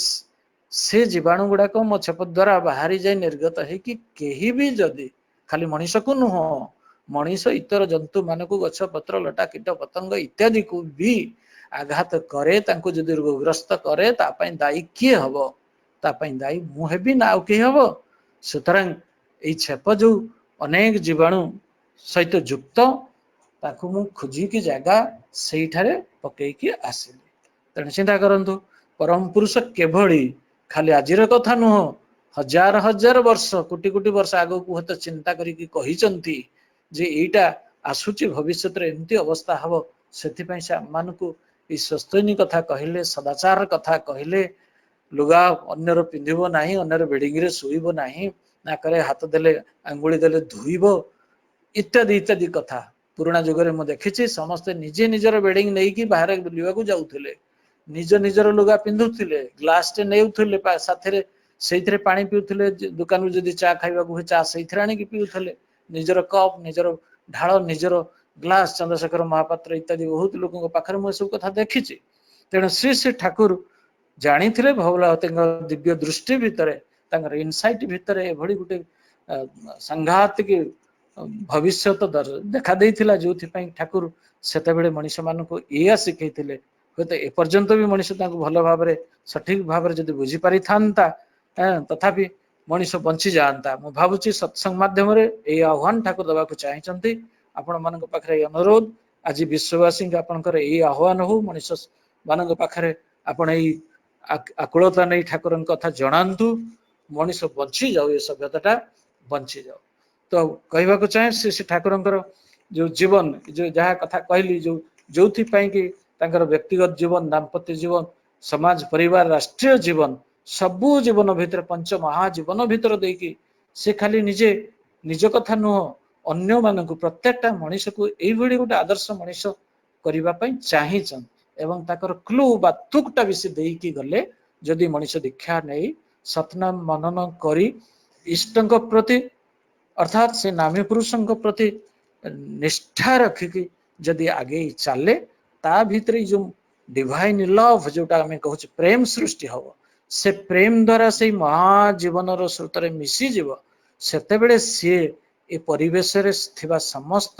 ସଜୀବ ନିର୍ଜୀବ ଜଗତଟାକୁ ବୁଝିପାରିବ ଏବଂ ସେଇ ଅନୁସାରେ ସମସ୍ତଙ୍କ ପାଇଁ ସେ କରିବ। ଭଲବାସା ଏଇଭଳି ଗୋଟେ ସୃଷ୍ଟି ହେଇଗଲେ, ପରସ୍ପର ଭିତରେ ଛନ୍ଦି ହେଇଗଲେ, ସେତେବେଳେ ନା ପରସ୍ପର ଭିତରେ ଶତ୍ରୁତା ରହିବ, ନା ଦେଶ ଦେଶ ଭିତରେ ରହିବ, ନା ମହାଦେଶ ଭିତରେ ରହିବ। ଆଜି ଯୋଉ ଦେଶ ମହାଦେଶ, countries and continents, they are just talking about wars and conflict। ଏଇ ଯୋଉ ୱାର, ଯୁଦ୍ଧ ଆଉ ଦେଶ ବିଦେଶ ଦ୍ୱନ୍ଦ୍ୱ ଭିତରେ ଆଜି ଛନ୍ଦି ହେଇଛନ୍ତି ଦେଶ ଗୁଡାକ। ଆଜି ଚାଇନାକୁ ସମସ୍ତେ ଆକ୍ରମଣ କରିବାକୁ ବାହାରୁଛନ୍ତି, ବା ଚାଇନା ସମସ୍ତଙ୍କୁ କବଳିତ କରିବାକୁ ଚାହୁଁଛି। ଏଇଭଳି ଗୋଟେ ସମୟ ହୁଏତ ଆସି ନଥାନ୍ତା। ଠାକୁର କହୁଛନ୍ତି, ଯେତେବେଳେ ଆସିଛନ୍ତି ମୁସଲମାନ ମାନେ, ଯେତେବେଳେ ଆସିଛନ୍ତି ଖ୍ରୀଷ୍ଟିଆନ ମାନେ, ଏଭଳିକି ଦେଖନ୍ତୁ ଠାକୁରଙ୍କର କି ଦରଦ ଥିଲା ସବୁ ଶ୍ରେଣୀର, ସବୁ ସମ୍ପ୍ରଦାୟର ମଣିଷ ମାନଙ୍କ ପ୍ରତି। ଠାକୁର ଦିନେ ଗୋଟେ ନେରୋ ରାସ୍ତାରେ ମାଙ୍କ ଘର ଆଡକୁ ସେ ରାସ୍ତାଟି ହେଇଛି, ସେଇ ଗଳି ରାସ୍ତା ଭିତରେ ଗୋଟେ ବେଞ୍ଚ ପଡିଛି, ବେଞ୍ଚ ଟାରେ ଠାକୁର ଶୋଇଛନ୍ତି ଚିତ ହେଇକି, ହାତଟା ମୁଣ୍ଡରେ ଦେଇକି ସେଇ ସମୟରେ ଅନେକ କଥାବାର୍ତ୍ତା ପ୍ରସଙ୍ଗରେ ଜଣେ ପଶି ଆସିଛି ମୁସଲମାନ ପିଲାଟେ। ଏ ମୁସଲମାନ ପିଲାଟେ ଖାଲି ଦେହରେ ଆସିଛି ଠାକୁରଙ୍କୁ କିଛି ଭିକ୍ଷା କରିବ ବୋଲିକି। ଠାକୁରଙ୍କ ପାଖରେ ସେତେବେଳେ କିଛି ତ ନଥାଏ। ଠାକୁର ଉଠି ପଡିଲେ, ବସି ପଡିଲେ ଏବଂ ନିଜ ଦେହରେ ଥିବା ଖାଲି ଗୁଡେଇ ହେଇଥିବା ଚାଦର ଖଣ୍ଡିକ ବାହାର କରିକି ସେ ମୁସଲମାନ ପିଲାଟାକୁ ଦେଇଦେଲେ। କହିଲେ ରେ ବାପା ଦେଖ ମୋର ଆଉ କିଛି ବୋଲି କିଛି ନାହିଁ, ଏଇ ଚାଦର ଖଣ୍ଡିକ ମୋର ଅଛି, ତ ଏଇଟାକୁ ନେଇଯା। ଚାଦର ଖଣ୍ଡିକ ତା ହାତକୁ ବଢେଇ ଦେଇଛନ୍ତି। ଏଇ ଦେଖନ୍ତୁ ଯାହା ନିଜର ଯେତିକି ସମ୍ବଳ, ସେ କହୁଛନ୍ତି ମୁଁ ଯାହା ମଣିଷ ମତେ ଦିଏ ମୁଁ ସେଇଆ ଗ୍ରହଣ କରେ, ସେଇଥିରେ ମୁଁ ଚଳେ। ଏଇ ମଣିଷ ମତେ ଚାଦର ଖଣ୍ଡିକ ଦେଇଛନ୍ତି, ଏଇଟାକୁ ମୁଁ ନେଇକି ଚଳୁଛି ମୋର ଇଏ କଥା। ତେଣୁ ମୁଁ କହିବାକୁ ଚାହେଁ ଶ୍ରୀ ଶ୍ରୀ ଠାକୁରଙ୍କର ଏଇ ଯୋଉ ପ୍ରତ୍ୟେକ ଶ୍ରେଣୀର ବର୍ଗର ମଣିଷ, ହିନ୍ଦୁ, ମୁସଲମାନ, ଖ୍ରୀଷ୍ଟିଆନ ସମସ୍ତଙ୍କ ପ୍ରତି ଥିଲା, ଏଇଟା କିଛି କମ କଥା ନୁହଁ। ଠାକୁର ଚାହିଁଛନ୍ତି ପ୍ରତ୍ୟେକ ମଣିଷ ଭିତରେ ଏଇଭଳି ଯଦି ଭାବ ସୃଷ୍ଟି ହେଇଯାଏ, ସେଠି ସାମ୍ପ୍ରଦାୟିକତାର ଜହର ଜାଳରେ ଛଟପଟ ହବାକୁ ପଡିବ ନାହିଁ। ବା ସେତେବେଳେ ଏଇ ୱାର ଆଣ୍ଡ କନଫ୍ଲିକ୍ଟ ଆଜି ଦେଶ ଦେଶ ଭିତରେ ସୃଷ୍ଟି ହବ ନାହିଁ। ଏଇଥିପାଇଁ ସେଦିନ ଶ୍ରୀ ଶ୍ରୀ ଠାକୁର ଏଇ ଯୋଉ ଆପଣ ଜାଣିଛନ୍ତି ଗୋଟେ ଦୈବୀ ମହାମାରୀ ବି ହେଇଥିଲା। ଦେଶବନ୍ଧୁଙ୍କ ଠାରୁ ଶ୍ରୀ ଶ୍ରୀ ଠାକୁରଙ୍କର କଥା ଶୁଣି ଶ୍ରୀ ଶ୍ରୀ ଠାକୁରଙ୍କ ପାଖକୁ ଆସିଥିଲେ ମହାତ୍ମାଜୀ। ଆପଣ ସେତେବେଳେ ସମୟରେ ଦେଖିଥିବେ ବାଂଲାଦେଶରେ ମହାମାରୀଟେ ହେଇଥିଲା, କ୍ଷୁଧା ଯୋଉ ଦୁର୍ଭିକ୍ଷ ପଡିଥିଲା। ଶ୍ରୀ ଶ୍ରୀ ଠାକୁର କିଭଳି ଭାବରେ 2 ବର୍ଷ ଆଗରୁ ଏକଥା ଜାଣି ପାରିଥିଲେ, ସମସ୍ତଙ୍କୁ କହିଥିଲେ ପଇସା ପତ୍ର ଖର୍ଚ୍ଚ କରି ଜମି କିଣି ପକାଅ, ଚାଷ କର, ଫସଲଟାକୁ ଆମଦାନୀ କରି ଘରେ ଠୁଳ କରି ରଖ। ଏଭଳି ଲୋକ ହସିଲେ, ଶୁଣିଲେ, କିଛି କଲେ ନାହିଁ। ଠାକୁର ଗୁରୁ ଭାଇ ମାନଙ୍କୁ ନେଇ ଲଗେଇକି ଏକଥା କିଛି କିଛି କଲେ। ଆଶ୍ରମ ତରଫରୁ ମଧ୍ୟ ସେଇଆ କରିକି ସେ ପଦ୍ମାର ଗୋଚର ବାଲିରେ ଚାଷ କରିକି ଧାନ ଟାନ ଇତ୍ୟାଦି ଅମଳ କରି ରଖିଲେ। ଆପଣ ଜାଣିଛନ୍ତି 2 ବର୍ଷ ପରେ ସାଂଘାତିକ ଦୁର୍ଭିକ୍ଷ ଆସିଗଲା। ହଜାର ହଜାର ମଣିଷ ମୁଠାଏ ଅନ୍ନ କଣ ପେଜ ଟିକେ ଆସିକି ମାଗିଲେ, ଆଜ୍ଞା ପେଜ ଟିକେ ଯଦି ଅଛି ଟିକେ ଦିଅ ଖାଇକି ବଞ୍ଚିଯିବା। ଏଭଳି ଅବସ୍ଥାରେ ତ ମଲେ, ମୃତ୍ୟୁବରଣ କଲେ କୁଢ କୁଢ ଶବ। କିନ୍ତୁ ତା ସତ୍ତ୍ୱେ ସେ ଠାକୁରଙ୍କର ସେ ଗାଁ, ଠାକୁରଙ୍କ ଗାଁ ଚାରିପଟେ ହୁଏତ କିଛି କିଲୋମିଟର ବ୍ୟାପିକି ଅଞ୍ଚଳରେ କେହି ବି ମରି ନଥିଲେ। ତାର କାରଣ ସମସ୍ତଙ୍କୁ ଶ୍ରୀ ଶ୍ରୀ ଠାକୁର ଅନୁକୂଳ ଚନ୍ଦ୍ର ଏଇ ବୁଭୁକ୍ଷ ଜନତାଙ୍କ ମୁହଁରେ ଅନ୍ନ ମୁଠାଏ ଦବାର ବନ୍ଦୋବସ୍ତ କରିସାରିଥିଲେ। ତେଣୁ ସେଇ ସବୁ ଦୃଷ୍ଟିକୁ ରଖିକି ମୁଁ କହିବାକୁ ଚାହେଁ, ଆଜି ଠାକୁର ଅନୁକୂଳ ଚନ୍ଦ୍ର ତାଙ୍କ ଯୋଉ ଦିବ୍ୟ ଦୃଷ୍ଟି ଭିତରେ ଭବିଷ୍ୟତ ସମ୍ବନ୍ଧରେ ସ୍ପଷ୍ଟ ଭାବରେ ଧରା ଦେଇଥିଲା, କି ଅବସ୍ଥା ଆସିବ ସେଇ ଅବସ୍ଥାକୁ ନେଇକି ଆମେ ଚଳିବା ଉଚିତ। ଏବଂ ସତ୍ସଙ୍ଗ ମାଧ୍ୟମ ଦେଇ, ଏ ବିପ୍ଳବ ମାଧ୍ୟମ ଦେଇ ଶ୍ରୀ ଶ୍ରୀ ଠାକୁର ଅନୁକୂଳ ଚନ୍ଦ୍ର ଆହ୍ୱାନ ଦେଇଛନ୍ତି ପ୍ରତ୍ୟେକଟା ସତ୍ସଙ୍ଗୀ, ପ୍ରତ୍ୟେକଟା ନନ୍ ସତ୍ସଙ୍ଗୀ, ଯିଏ ନନ୍ ସତ୍ସଙ୍ଗୀ ହୁଅନ୍ତୁ, ସେମାନଙ୍କୁ ସମସ୍ତଙ୍କୁ ନନ୍ ସତ୍ସଙ୍ଗୀ ଯେମିତି ବିନୋଦାନନ୍ଦ ଝା ଶ୍ରୀ ଶ୍ରୀ ଠାକୁର ତାଙ୍କୁ ବି କହିଥିଲେ। ଅନେକ ସତ୍ସଙ୍ଗୀ ଶ୍ରୀ ଶ୍ରୀ ଠାକୁରଙ୍କ ପାଖକୁ ଆସିଛନ୍ତି, ଆପଣ ମାନେ ଜାଣିଛନ୍ତି। ସମସ୍ତଙ୍କୁ ସେ କହିଥିଲେ love and service, love and service. ସେ କଥା ସେ କହିଥିଲେ ସେତେବେଳେ ରାଜେନ୍ଦ୍ର ପ୍ରସାଦଙ୍କୁ, ବିପିନ ଚନ୍ଦ୍ର ପାଲଙ୍କୁ, ନେତାଜୀ ସୁଭାଷ ଚନ୍ଦ୍ର ବୋଷଙ୍କୁ, ଶ୍ୟାମା ପ୍ରସାଦ ମୁଖାର୍ଜୀଙ୍କୁ, ଗୋପୀନାଥ ବରଦଳୀଙ୍କୁ। ଏଇଭଳିଆ ବିରାଟ ବିରାଟ ବ୍ୟକ୍ତିତ୍ୱ ଜାତୀୟ ଚରିତ୍ର ମାନଙ୍କ ପାଖରେ ଏଇ କଥା ହିଁ କରିଥିଲେ, ଲଭ୍ ଆଣ୍ଡ ସର୍ଭିସ। ଠାକୁର କହିଲେ ମାଇ ୱାର, ଏ ସତ୍ସଙ୍ଗର ୱାର। ମୁଁ ଆଜି ୱାର କରୁଣାର ୱାର ନୁହଁ, ଦେଶ ଦେଶ ବିରୁଦ୍ଧରେ ୱାର ନୁହଁ, ବା ବାଂଲାଦେଶ ହିନ୍ଦୁ ମୁସଲମାନ ଯୋଉ ସେତେବେଳେ ଯୋଉ ଯୁଦ୍ଧ ହେଇଥିଲା ଆପଣ ଜାଣିଛନ୍ତି। ଠାକୁର କହିଲେ my war is a war of love and services. ତା ସତ୍ତ୍ୱେ ଶ୍ରୀ ଠାକୁର ଯେତେବେଳେ ହିନ୍ଦୁ ମୁସଲମାନ ରାୟଟ ଯେମିତି ହେଇଥିଲା, ସେତେବେଳେ ସେବା ପାଇଁ ହିନ୍ଦୁ ମୁସଲମାନ ନିର୍ବିଶେଷରେ ସମସ୍ତଙ୍କ ପାଖକୁ ଦୌଡି ଯାଉଥିଲେ, କୀର୍ତ୍ତନ କରି କରି ସେ ତା ଭିତରେ ପଶି ଯାଉଥିଲେ। ତେବେ ଚିନ୍ତା କରନ୍ତୁ, ଏଇ ଶ୍ରୀ ଶ୍ରୀ ଠାକୁର ଅନୁକୂଳ ଚନ୍ଦ୍ର ସେଦିନ ଶ୍ୟାମା ପ୍ରସାଦ ମୁଖାର୍ଜୀ ମହୋଦୟଙ୍କୁ ବି ଡାକିକି କହିଛନ୍ତି, ଯେତେବେଳେ ସେ ଆସନ୍ତି ସେତେବେଳେ ଥିଲେ ହିନ୍ଦୁ ମହାସଭାର ପ୍ରେସିଡେଣ୍ଟ ଶ୍ୟାମା ପ୍ରସାଦ ମୁଖାର୍ଜୀକୁ ସେ ପ୍ରଥମ ଦେଖାରେ ଠାକୁର ନିବେଦନ କରିଛନ୍ତି ଯେ ଶ୍ୟାମା ମୁଖାର୍ଜୀ ଦା, ଆପଣ ଦୟା କରିକି ଏହାର ହିନ୍ଦୁ ମହାସଭା ନ ଲେଖିକି ୟାର ନାମଟା ବଦଳେଇ ଦିଅନ୍ତୁ, ୟା ନାମଟା ରଖନ୍ତୁ ଆର୍ଯ୍ୟ ମହାସଭା।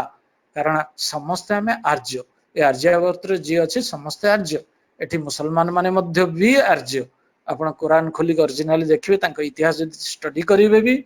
ତେବେ ଆପଣ ନିଶ୍ଚିତ ଜାଣିପାରିବେ ଯେ ସେମାନେ ମଧ୍ୟ ଆର୍ଯ୍ୟ। ମୁଁ ଗ୍ୟାରେଣ୍ଟି ଦେଇକି କହୁଛେ କଥା, ଏକଥା ସେ ସମସ୍ତଙ୍କ ପାଖରେ ନିବେଦନ କରିଥିଲେ। ତେଣୁ ତାଙ୍କ ପାଖରେ କୌଣସି ବାଛବିଚାର ନଥିଲା, କୌଣସି ଗୋଟେ ତଫାତ ବା ପାର୍ଥକ୍ୟ ବୋଧର ଗୋଟେ ପାଚେରୀ ଛିଡା ହେଇ ନଥିଲା। ସମସ୍ତଙ୍କୁ ସେ ଭଲ ପାଉଥିଲେ, ସମସ୍ତଙ୍କୁ ସେ ସମସ୍ତଙ୍କୁ ସେ ନିଜର କରିନେଇଥିଲେ। ତେଣୁ ସେଇ କଥା ମୁଁ କହିବାକୁ ଚାହେଁ। ଇନ୍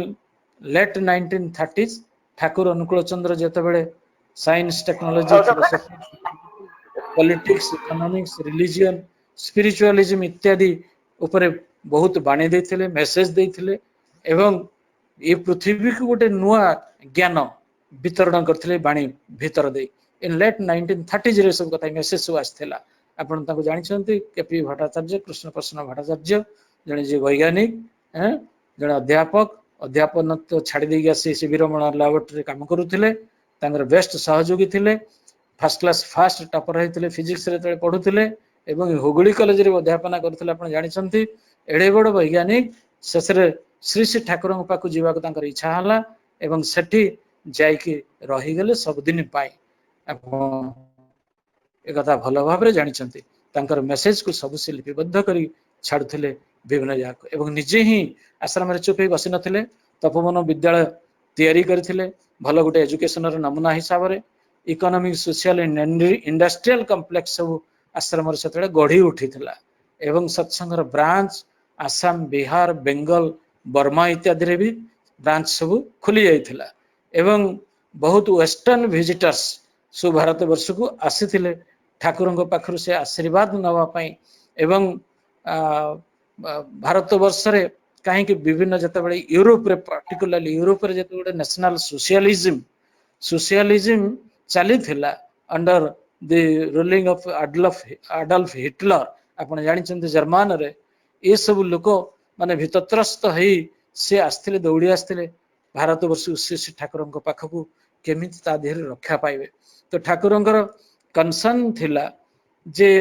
ହଙ୍ଗର ଆଉ କ୍ରୁଏଲଟି ଏଇ ଦିଟା ଖାଲି ଶାସକ ମାନଙ୍କ ତରଫରୁ ସେତେବେଳେ ଦେଖୁନଥିଲେ ଲୋକମାନେ, ନିଜର ବୁଦ୍ଧିବୃତ୍ତି ଦୃଷ୍ଟିକୋଣରୁ ମଧ୍ୟ ସେମାନେ ହଙ୍ଗର ବା ମାନେ ଯାହା କୁହନ୍ତି କ୍ଷୁଧା ଏବଂ ନିଷ୍ଠୁରତା ଏହାର ଶିକାର ହଉଥିଲେ। ଆପଣ ଜାଣିଛନ୍ତି ବିଦେଶୀ ଶାସକ ମାନଙ୍କର ଶିକାର ହବାଟା କମନ ଥିଲା ଏବଂ ଯାହା ଫଳରେ ଶେଷରେ ୱାର୍ଲଡ war 2 ରେ ରୂପାନ୍ତରିତ ହେଲା। ଏଭଳି ଗୋଟେ ଅବସ୍ଥା ଆସିଗଲା। ତେଣୁ ଶ୍ରୀ ଶ୍ରୀ ଠାକୁର ସେତେବେଳେ ଗୋଟେ ପଟରେ ୱାର୍ଲଡ war ଆଉ ଗୋଟେ ପରେ ଶ୍ରୀ ଶ୍ରୀ ଠାକୁର ଅନୁକୂଳ ଚନ୍ଦ୍ର, ସେତେବେଳେ ଠାକୁର ଅନୁକୂଳ ଚନ୍ଦ୍ର ଘୋଷଣା କଲେ ଯେ my war is a war of service to humanity. ତେଣୁ when the clouds of war were gathering in Europe, ଯେତେବେଳେ ଯୁଦ୍ଧର ସେ ଘନଘଟା ସେ ମେଘ ଯେତେବେଳେ ୟୁରୋପକୁ ଦଖଲ କରୁଥିଲା, ଘେରି ଯାଉଥିଲା, ସେତିକି ବେଳେ ଠାକୁର waged a war of service to humanity ଏବଂ ତାଙ୍କ ୱାର ଉଦ୍ଦେଶ୍ୟ ଥିଲା ଟୁ ଆଟାକ୍ ଇଗ୍ନୋରେନ୍ସ, ଅଜ୍ଞତାକୁ ଆଟାକ୍ କରିବା, ପ୍ରିଜଡିସକୁ ଆଟାକ୍ କରିବା, ଏଇ ଯୋଉ ଡେଭିଲିସ ମେଣ୍ଟାଲିଟି ଯୋଉ ଯାହାର ତାକୁ ଆଟାକ୍ କରିବା, ଡିଜିଜକୁ ଆଟାକ୍ କରିବା, ସଫରିଂସକୁ ଆଟାକ୍ କରିବା। ଏବଂ ଶ୍ରୀ ଶ୍ରୀ ଠାକୁର ସେଇ ଯୁଦ୍ଧ ଘୋଷଣା କରି ଆଜି ବି ସାରା ପୃଥିବୀରେ ଚାଲିଛି ତାଙ୍କର ସେ ଆନ୍ଦୋଳନ। ସେଇ ଯୁଦ୍ଧ ମଣିଷକୁ ବଞ୍ଚେଇବା, ମଣିଷକୁ ମୃତ୍ୟୁ ହାତରୁ ରକ୍ଷା କରିବା ଏବଂ ସବୁ ମଣିଷ ଯେ ଏକ ସମସ୍ତଙ୍କର ବଞ୍ଚିବାର ଅଧିକାର ଅଛି, ସମସ୍ତେ ତାଙ୍କ ସତ୍ତା ପାଇଁ ଲାଗି ପଡନ୍ତି। ତ ସେଇ ସତ୍ତା ପ୍ରେମୀ ପ୍ରତ୍ୟେକଟା ଜୀବକୁ ବଞ୍ଚେଇବା ଠାକୁରଙ୍କର ଥିଲା ଏଇ ସତ୍ସଙ୍ଗର ଆହ୍ୱାନ, ଏଇ ଆନ୍ଦୋଳନର ମୁଖ୍ୟ ଲକ୍ଷ୍ୟ। ତେଣୁ ସେଇ ଠାକୁରଙ୍କୁ ଆସନ୍ତୁ ରିଏଲାଇଜ କରିବା ପାଇଁ ଆମକୁ ସେ ଦେଇଛନ୍ତି ସେଇ ସୁନ୍ଦର ହୋଲି ନେମ୍, ସେଇ ଡିଭାଇନ ନେମ୍। ତ ସେଇ ଡିଭାଇନ ନେମ୍ କୁ ଯଦି ମଣିଷ ସରେଣ୍ଡର କରେ, ତାଙ୍କୁ ଯଦି ମନନ କରେ, ତାଙ୍କୁ ଯଦି ଧ୍ୟାନ କରେ, ତେବେ ଏବଂ ସେଇ ଯୋଉ ନେମ୍ ର ଯେ ନାମୀ ପୁରୁଷ ତାଙ୍କୁ ତାଙ୍କ ସହିତ ଯୁକ୍ତ ହୋଇ ତାଙ୍କଠି ସରେଣ୍ଡର କରେ, ସେଇ ଯୋଉ ରକ୍ତ ମାଂସର ମଣିଷ ତାଙ୍କ ସହିତ ଯଦି ସରେଣ୍ଡର କରି ଚାଲେ, ତେବେ ଏଭଳି ବିପଦରୁ ତ ନିଶ୍ଚୟ ସିଏ ରକ୍ଷା ପାଇବେ, ଏଥିରେ ତିଳେ ବି ସନ୍ଦେହ ନାହିଁ। ତେଣୁ ଶ୍ରୀ ଠାକୁର ଆସିଥିଲେ ଆଉ ଗୋଟେ ଦୃଷ୍ଟିକୋଣର ଅନେକ ଭାବିଛନ୍ତି, ଅନେକ ଜ୍ଞାନୀ ଯୋଉମାନେ ଗବେଷଣା କରନ୍ତି ଠାକୁରଙ୍କ ଦର୍ଶନ ଉପରେ, ସେତେବେଳେ ସେ ଆସିକି ଦେଖିଛନ୍ତି ଯେ ଠାକୁରଙ୍କୁ ଯଦି ମଣିଷ ଧରେ ତେବେ ସେ ମ୍ୟାଟେରିଆଲ ୱାର୍ଲଡ ଏବଂ ସ୍ପିରିଚୁଆଲ ୱାର୍ଲଡ ଏ ଦିଟା ୱାର୍ଲଡ ଭିତରେ ଗୋଟେ ସଂଗତି ରକ୍ଷା କରିକି ତାର ମାକ୍ସିମମ୍ ଡେଭଲପମେଣ୍ଟ ସମ୍ଭବ ହେଇପାରିବ। ତେଣୁ ମ୍ୟାଟେରିଓ ସ୍ପିରିଚୁଆଲ ଡେଭଲପମେଣ୍ଟର ଗୋଟେ ଚରମ ଉଦାହରଣ, ଦି ବେଷ୍ଟ ଏକ୍ସାମ୍ପଲ ହଉଛନ୍ତି ଠାକୁର ଅନୁକୂଳ ଚନ୍ଦ୍ର। ଅନେକ ସାଧୁସନ୍ଥ ଆସିଛନ୍ତି ଭାରତ ବର୍ଷରେ ବା ଅନ୍ୟାନ୍ୟ ଦେଶରେ ଯୋଉମାନେ ହୁଏତ କେବଳ ସ୍ପିରିଚୁଆଲ ଡେଭଲପମେଣ୍ଟ କଥା କହିଛନ୍ତି, केवल मटेरियल डेवलपमेंट कथा कहते किंतु दीटिया जगतर मटेरियल एंड स्पिरिचुअल जगतर उभय डेवलपमेंट श्री श्री ठाकुर एभली एक रास्ता नहीं कि आसिले ये ना अतीतर थिला भविष्य कथा तो मुझे कहीपरि ना श्री श्री ठाकुर ये कहते this holy name is the key to success एवं मटेरियल स्पिरिचुअल डेवलपमेंट मूल रही Satnam this is the key to success the vibration of the name works within every human system एवं से प्रत्येक ह्यूमन सिस्टम भितर से जो नाम कंपन टी काम करे से नाम कंपनटा मनीष भितर थिबा मनीष पणिया मु सब बळे कहे आपण मानक पाखरे जहा कहते human qualities noble qualities of human being से noble qualities of human being टा अनफर्ल्ड हो जाए माने अनभेल्ड हो जाए खुली जाए जो छापा पड़ी रही टिपा पड़ी रही जाइए सेटा बाहर को बारी आसे अर्थात मनीष गोटे सुमनीष नबल मनीष रूपांतरित तो हुए ता भितर ऑनेस्टी ता भितर सिंसियरिटी ता भितर बोल्डनेस ता भितर पोलाइटनेस इत्यादि महनीय गुण प्रकाश प्रकटित हो जाए तेणु श्री श्री ठाकुर जो सतनाम देले होली नेम देले ये होली नेमटा हूँ मोस्ट फंडामेंटल वन जो मौलिक मौलिक जिनस से आमको देले सेटा मनीष इवोल्यूशन रे साहाय्य करे मनीष केते कोटी कोटी वर्षर विवर्तन फल रे से पशु जो थिला बण जंगल मनीष से मनीष रूपांतरित ही आज से आधुनिक मनीष रूपांतरित हो पारी तेणु श्री श्री ठाकुर जे कि से नाम सतनाम और ठाकुर या भीतर किसी तफात ना there is no difference between the holy name and Thakur himself Thakur is the living embodiment of this holy name जहाँ आपन को बार बार आगुर कही आसी name is the subtle manifestation of the primary energy from which the living world जन्म नहीं तेणु से नाम विभिन्न एज रे विभिन्न भाव तो बहुत नाम आसी किंतु all earlier names of different ages are converged and concentrated in this holy name of Shri Shri Thakur Anukul Chandra जेते अर्लियर आगुरु जेते नाम सब आसी सब गुड़ाक ठाकुर नाम भितर कन्वर्ज्ड होइछि कन्वर्टेड हो जाइछि तेणु name is the key to creation Thakur कहले नेम इज द की एटा होछि चाबी to creation Thakur said name is my capital पुणी कहले नाम होछि मोर मूलधन ए नाम this name increases the activities of brain cell एटे कहया चाहे प्रत्येक मनुष्यर brain cell brain is the centre of all human activities ए ब्रेन जो सेल रु थियरी जो कोषरे थियरी ठाकुर जो name is the name increases the activities of the brain cell रो कार्यकारिता को से बढ़ाई दिए जेतेबेला हम होली नेम को रिपीट करू रेगुलरली एवं आमर रेगुलर जिते रिपीट करू दीभ्रु मझी नाकर मूल यही जगार जोटा प्रज्ञा चक्र बोली कहू सेतेबेले कौन हुए ना सुषुम्ना कांड भितर थिबा स्पाइनल फ्लूइड तार गोटे अपवर्ड मूवमेंट हुए से अपवर्ड मूवमेंट हुए जो सेरिब्रो स्पाइनल फ्लूइड से बेस टू स्पाइन पर्यंत से जाए the cord within that spinal column remains filled with the transparent fluid called cerebrospinal fluid. The thrust of the waves reaches the brain cells, which then become excited. जेतेबेले से final fluid टा पहुंची जाए brain रे brain cell गुडाकर जोड़ा निस्तेज होई थांती से गुडाक activated हो जाए इनर्ट ब्रेन सेल जो गुडाक से गुडाक एक्टिवेटेड हो जाए the vibration of the name is capable of making them active vibration टा इस सेल गुड़ा को एक्टिव कर दे ठाकुर कहले untiring sincere adherence to ideal increases the strength of heart and brings fortune आउ गोटे काम करे अनटरिंग एडहेरेंस अर्थात अच्युत निष्ठा सह जदि आम सहित युक्त हो सेटा आमर हार्ट रो स्ट्रेंथ बढ़ाए हार्ट रो स्ट्रेंथ एवं जो द्वारा आमर फॉर्च्यून आमको आसे सौभाग्य आमे लाभ करू तो से भाया डिवोटी मानक पाखरे गोटे मैग्नेटिक इंपल्स भी सृष्टि हुए से मैग्नेटिक इंपल्स द्वारा मनीष तांको प्रति अट्रैक्टेड हुअन्ति एवं मनीष तांको प्रति ओवरवेलम्ड होइकि तांको सहित कांटेक्ट करन्ति एवं ठाकुर कहले सही मनीष माने सेतेबेले समाज रे जो लीड नियंती तांकर को केंद्र करी जो नुआ मनीष समाज तैयारी हो जाए से मनीष को नहीं गोटे सुंदर सुंदर राष्ट्रीय जीवन भी तैयारी हो जाए। तेणु कहवाक चाहे आज सत्संग दयाकोरी आपण माने समस्ते जहाँ पाई सतनाम ये जो दीक्षा भीतर दे से नाम को मनन जप ध्यान करेंगे निष्ठार सह एवं ठाकुर प्रति अच्युत निष्ठा सहकारे लगी रही इच्छा अनुजाई से जहाँ चाहिए सेटा को मूर्त कर तोड़ा मनीषों भितर प्रचार प्रसार करदवा ताहारी भीतर दे देशर राष्ट्र बा व्यक्ति जीवन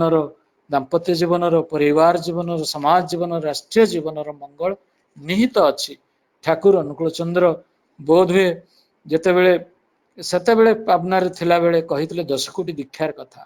तापरे देवघर आसीबा परे 1962 मसीह रे श्री श्री ठाकुर दिने कहले अरे तुम मान तो मते 10 कोटी दीक्षा दे पारलो नहीं आपातत 3 कोटी दीक्षा दियो ता भी हला नहीं पुणी आउ थरे 1965 मसीह रे ठाकुर कहले 3 कोटी भी तो तुम माने पारिलो नहीं अंतत 1.5 कोटी दीक्षा भी जदी यहा भितरे हुअंता तेबे किछिटा करी हुअंता। यह शुणी देवी प्रसन्न मुखोपाध्याय से दिन कही देवीदा जे आपण एते शीघ्र शीघ्र दीक्षा वृद्धि कथा कहीं ठाकुर उत्तर श्री श्री ठाकुर कही अत्यंत गंभीर हुई मुझे पारे देखे तेबे केतेटा लोक बंचे पारे अर्थात दीक्षार उद्देश्य थिला लोक को बंचेबा पाई ठाकुर देखे जो केतेटा मानुष के आम बांचाते पारी जदि जेते दीक्षार प्रसार हम से अनुसार जे मनीष बंची जीव नहले बाट नाही आज्ञा विज्ञान हाथ रे किछि नाही विज्ञान आज हताश है कि हेल्पलेस है कि दी हाथ टेकी देछि गोटे साधारण भूताणु करुणारू मुक्ति पाई पारुनी मनीष चिंता करंतु कौन अछि तबे विज्ञान हाथ रे खाली निर्जीव वस्तु पर गवेषणा करी चंद्र सूर्य मंगल को चली जीवाटा सहज ही पारे एठू सेठू जीवा पई मूवमेंट करिया पई निथर पृथ्वी ऊपर कथा सहज ही पारे किंतु गोटे साधारण भूताणु भीतर मनीष को बंचेबार बाट से पाउ नाही। तबे देखंतु कि भली हमर अवस्था जी हो जाए तो श्री श्री ठाकुर में कहू ना राष्ट्रभाषा संबंध रे शिक्षा संबंध रे बा विज्ञान संबंध रे इत्यादि अनेक अनेक कथा मुझे कहवाक चाहेनी सहज सरल भाव से श्री ठाकुर कहते जीवन परिभाषा निर्णय करने को जाए जे fusional adherence that evolves into being with responsive becoming आम भितर शुक्राणु डिम्बाणु मिलन फरल रे जो बीइंग जो सत्ता अच्छी से सत्तार गोटे विवर्तित हबार आकृति अच्छी एवं ता साथरे गोटे अच्छी रेस्पॉन्सिव बिकमिंग अर्थात हेई उठिबा ए बिकमिंग रे गोटे आकृति अच्छी। आज इमिति अवस्था को आम आसी जाइए ना आम इवॉल्व हो पारछे ना बिकमिंग आमर हेई पारुची आम भितर थिबा मनुष्यत्व सेटा उद्बोधित हेई पारु नाही। तेणु आम मन को से आड़ को नहीं जावा को हेले ठाकुर अनुकूल चंद्रंकर प्रवर्तित जो स्पिरिचुआलिटी ताको ग्रहण करने को हब। ठाकुर कहले द स्पिरिचुआलिटी माने होची upliftment of our mind of the mind of the human being towards that सेई आड़ को मनुष्यर मन को जो अपलिफ्ट करे सेटा होची स्पिरिचुआलिटी। आ रिलीजियंस माने होची अनवेलिंग द कजाल प्लेन आमे कहीं आज दुख रे पड़ीचु कौन कले भल रही पारिबु ए जो कजाल कजाल कज कज टाको उन्मोचित करबा एटा होची रिलीजियन रा काम। तेणु आज कथा कथा के मनुष्य रिलीजन कथा कहले खेते होची माने ताको उपहास करूची स्पिरिचुअलिज्म रे कथा कहले उपहास करूची तथा कत मॉडर्न जीवन सहित गोटे ताल देकी चलवा को चेष्टा करूची किंतु दुखर कथा ए जो जिनिस अर्थ न बुझी कि स्पिरिचुअलिटी रिलीजन धर्म ये सब कथा न बुझी कि आज मनुष्य ए भली अवस्था को आपणे नै मोर मन हुए जॉन आकेल्स नामक जड़े वैज्ञानिक से दिन कही जड़े नोबेल पुरस्कार प्राप्त John Eccles that modern science आमको गोटे विश्वास देइथिला जे सब किछि करदब science could and would solve all the problems of mankind अर्थात समस्त समस्या मनुष्यर समाधान करदब the marvellous scientific technique provided this assurance ये जो एश्योरेंस मनुष्य पाइथिला तार कारण होची आज साइंटिफिक टेक्निक जो मार्वेलस टेक्निक से टेक्निक रो अधिकारी मनुष्य हो पारथिला किंतु आज आज आम देखुचु साधारण गोटे भाइरस कबलू आमर मुक्तिर बाट नाही गोटे वैक्सीन बाहरी पारुनी गोटे टीका बाहरी पारुन तेणु श्री श्री ठाकुर कहते we scientist should have been more modest in our claim आम वैज्ञानिक माने आउ थे चिंता करवा उचित थिला जे आमे एभली गोटे प्रतिश्रुति मनुष्य को देई नथांतो देई थांते प्रतिश्रुति दियंती दवा उपयुक्त सी जे द्रष्टा पुरुष श्री श्री ठाकुर अनुकूल चंद्र से द्रष्टा पुरुष जानी थिले रास्ता जानी थिले पथ जानी थिले ए सृष्टि कुआड़ की जाउची सब जानी थिले जानी कि से कहूले आपण माने जानी छंदी गोटे जगह रे बसिकी सारा पृथ्वी रे कथा कहूले सेही भली आमे देखिलु श्री श्री बड़दा को तांको भितरे से भी सही समस्त किछि तांको दृष्टि भितर धारा पड़तिला ठीक सही भलिया पूज्यपा दादा भितर आमे गोटे जगह रे बसिकी पृथ्वी रे कथा से कहि पारुचंदी एवं वर्तमान भविष्य आचार्य देव श्री श्री बाबाईदा पाखरे मध्य सही बिंग जो सत्ता र अधिकारी से हेइचंती जो नाम को मनन करी से मूर्त करी तोड़ीचंती तद्वारा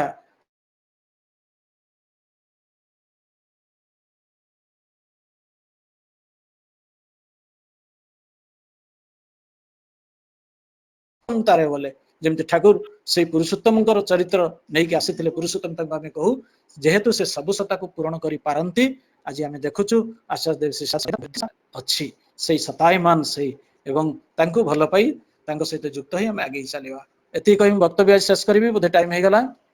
हेलो हेलो आज्ञा दादा हेलो वीडियो टा ऑन कर दियो हाँ एठी मोर वक्तव्य शेष करछि आ हाँ हेलो आज्ञा दादा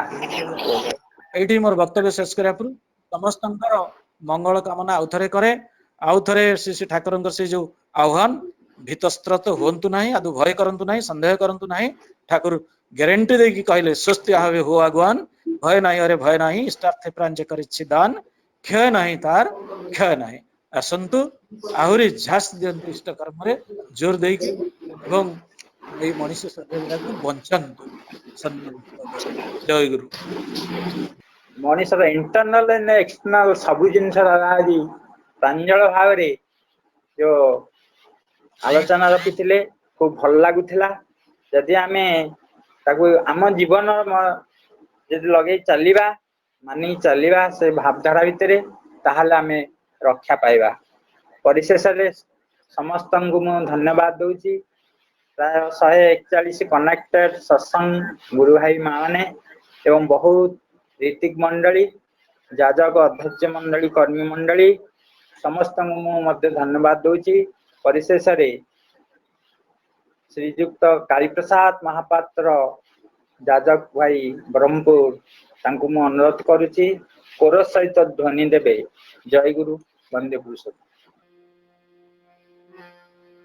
श्रीकंठे शोभिछे सदा स्वस्ति वाणी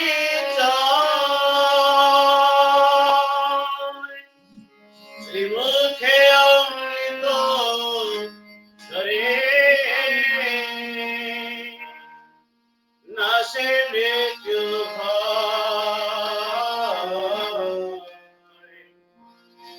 श्रीकंठे शोभिछे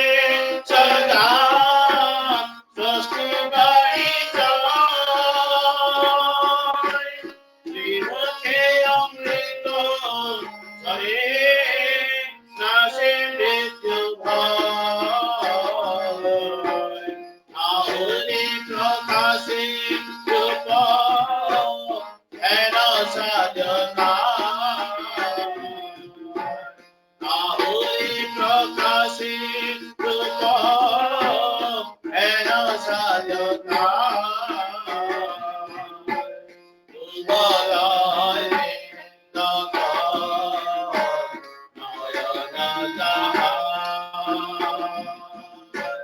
आहुरी प्रकाशे रूप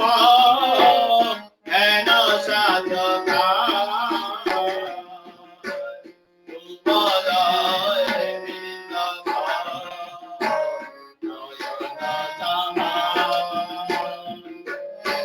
रस घन रूपे जान भुवन मोहिते रस घन रूपे जान भुवन मोहिते अरुणित करगल अभयदानी से रस घन रूपे जान भुवन मोहिते অমৃত ধর ধর অমল দানেছে তোমারিছে কত শত ভকত চরণে তোমারিছে কত শত ভকত চরণে তোমারিছে কত শত ভকত চরণে কুটস্থিত মনে তারে অজিছে যতনে কুটস্থিত মনে তারে অজিছে যতনে লক্ষ লক্ষ নর নারী আমরি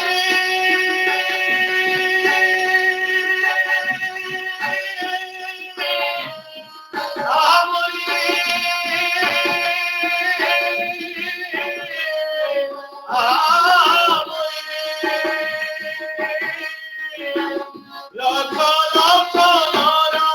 নারী যাহার আশ্রিত চরণ যুগল তার সর্বত্র পূজিত চরণ যুগল তার সর্বত্র পূজিত নয়ন ভেরিলে তারে ভোলা নাহি যায় নয়ন ভেরিলে তারে ভোলা নাহি যায় নয়ন ভেরিলে তারে ভোলা নাহি যায় নয়ন ভেরিলে তারে ভোলা নাহি যায় নয়ন ভেরিলে তারে ভোলা নাহি যায় নয়ন ভেরিলে তারে ভোলা নাহি যায় রবি ভূত সুধা দেহে চলেছে ভরার রবি ভূত সুধা দেহে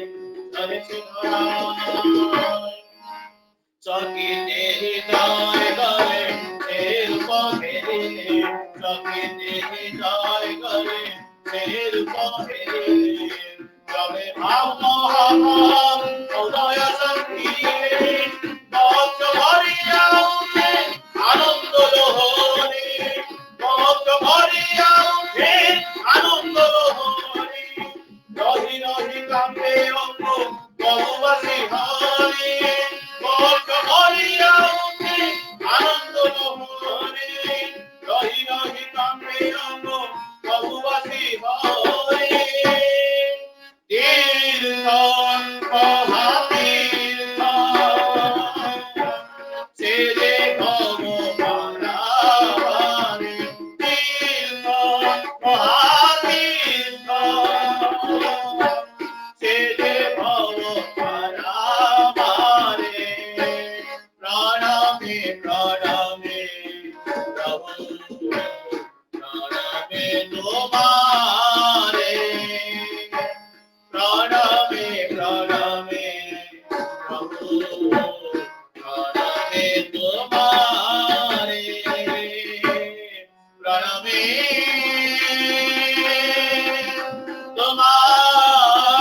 তোমারে প্রণামে